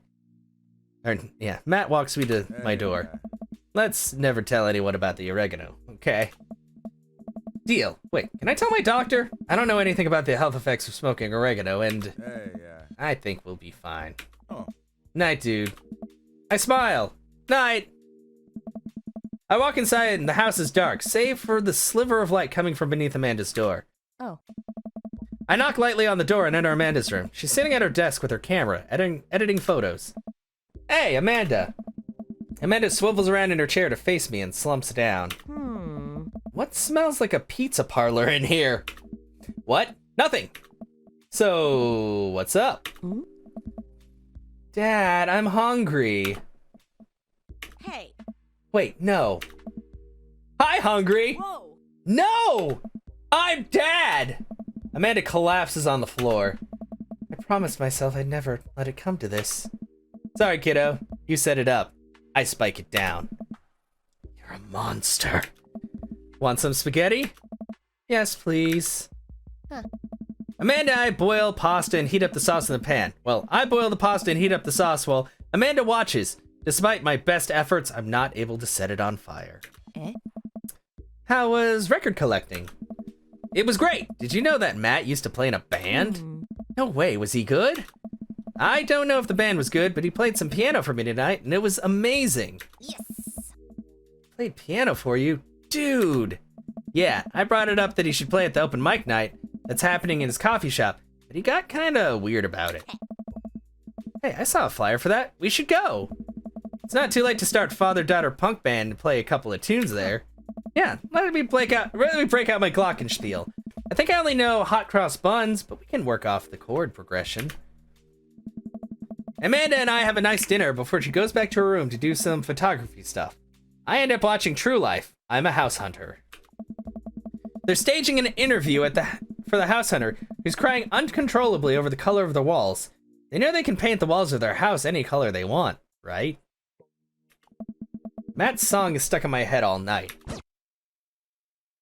Oh, please at least give me an A. Did I get an A? Oh my god, the grunge is 0! I think that's an A. That's still a B. I'll give that record another spin. Why not? I suck at dating Matt. I'm sorry, everyone. I was really good with Damien and Craig. Maybe it means I'm a goth guy who likes to work out, but I don't appreciate music and coffee the way I should. I'm sorry, my nuggage was very low, as well as my fiscal responsibility and my grunge. There's no excuse for this. Everything else was pretty good. Oregano was alright, I guess. It could have been a lot better. Welcome. You've got dads. Wait, let's see. Dude, what the fuck is that? Yes, listen, this is you from the past. Your inability to date this particular dad saddens me. I'm sorry, Labrilla. I'm not a cool enough guy. I don't know what ska is. I didn't know that decaf coffee makes people sad. I just want to live my life and talk to cool guys who play piano. My life could have been so much better. You wish you didn't know what ska is? Well, maybe I feel better about this then. Yes, listen, this is you from the past. Whoa, how'd this happen? Yeah, I'm being it up. I mean, I think as long as you go all the way through, you can't fuck it up. Unless you can. In which case, I might have fucked it up. I figure you're trying to reply to this because I know myself, but this is an automated message from you earlier this morning when it was socially unacceptable to go out and buy ice cream. I forgot I did that. I forgot how I did that as well. Future is amazing. Listen, life is short, and ice cream should always be acceptable, but unfortunately, this isn't the society we live in. And it's less the society we live in, and more me projecting my own anxiety about being judged onto others. But you know what I mean. By the time you're reading this, it is a certain time of day in which nobody will bat an eye at you for going out and buying ice cream. Yeah. You know what to do. Be good, me. Buy that ice cream! Yeah, like I said, it's probably better to experience it to ask, especially with music. It can be hard to explain different music types. You know what? I've earned a treat. On the way home, I decided to stop off and grab some ice cream, which I fully plan to eat directly from the tub. Second.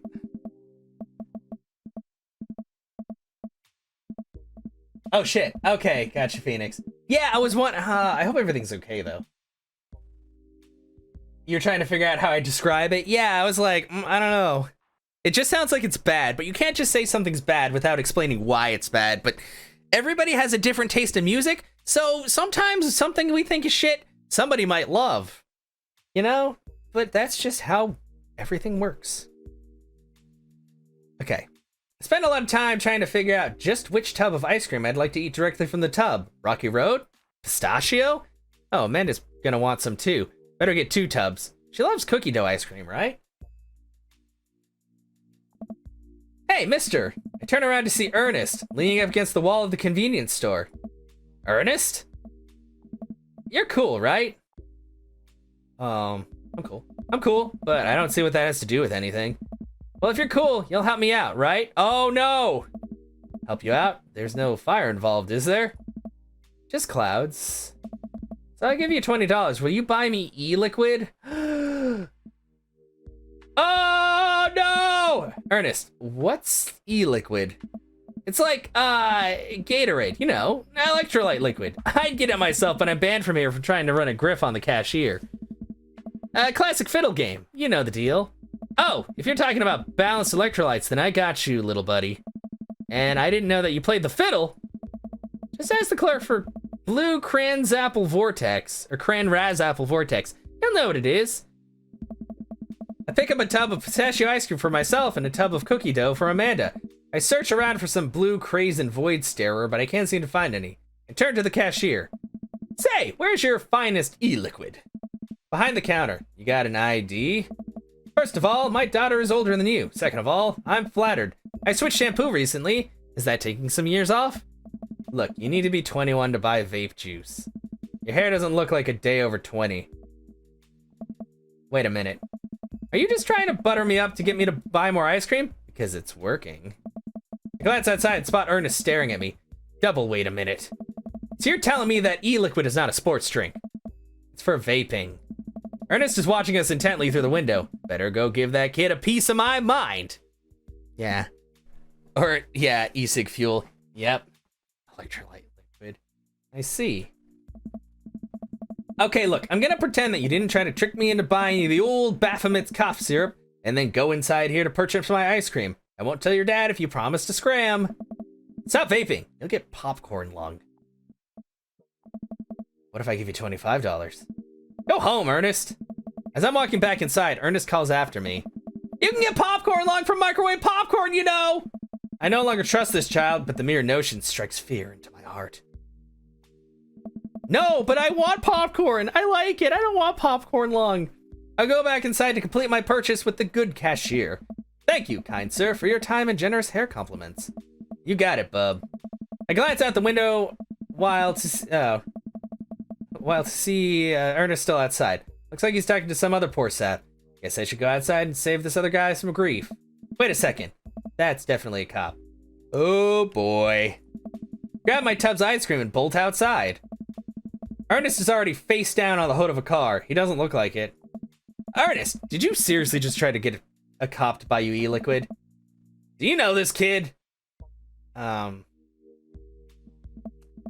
we live in the same cul-de-sac. I know his dad. Listen, he's a good kid, and I'm this boy's father. What? I turn around and see Robert walking up the street towards the convenience store. Ah, Robert!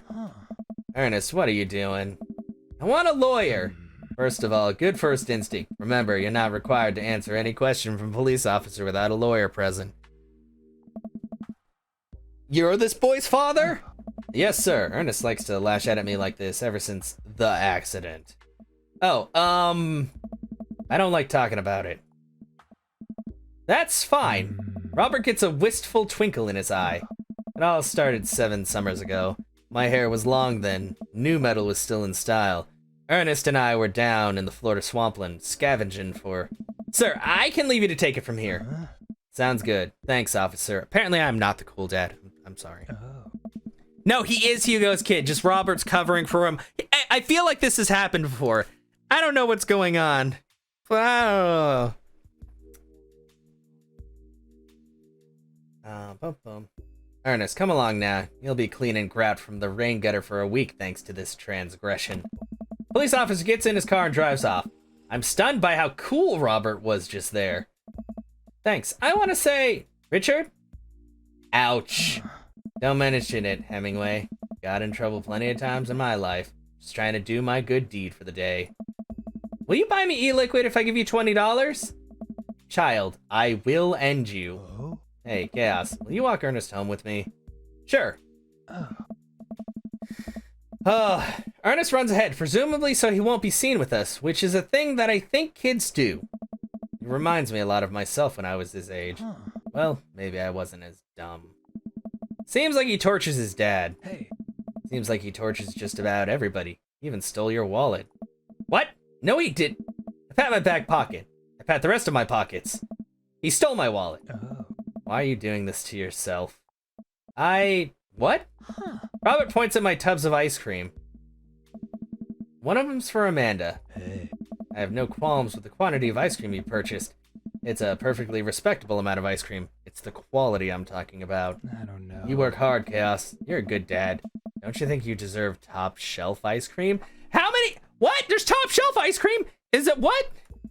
But these were on sale. If you're gonna treat yourself, go big or go home. Real vanilla bean, real pistachio. You deserve it. Oh. We arrive at the cul-de-sac and Ernest runs into his home. That boy is the reason we don't have prizes and cereal anymore. Oh. Catch you around, Chaos. Robert tosses me my wallet. I catch it with a surprised look on my face. I stole it back. Or did you steal it in the first place? I don't understand what's happening. Keep it in your front pocket or use a chain, like back in your ska days. Smell you later. See ya, Robert. I go back inside my home, ready to spend the rest of the night with 2 tubs of ice cream and also Amanda. What the fuck is happening? Welcome. You've What? got dads. I don't know. Well, that was an experience.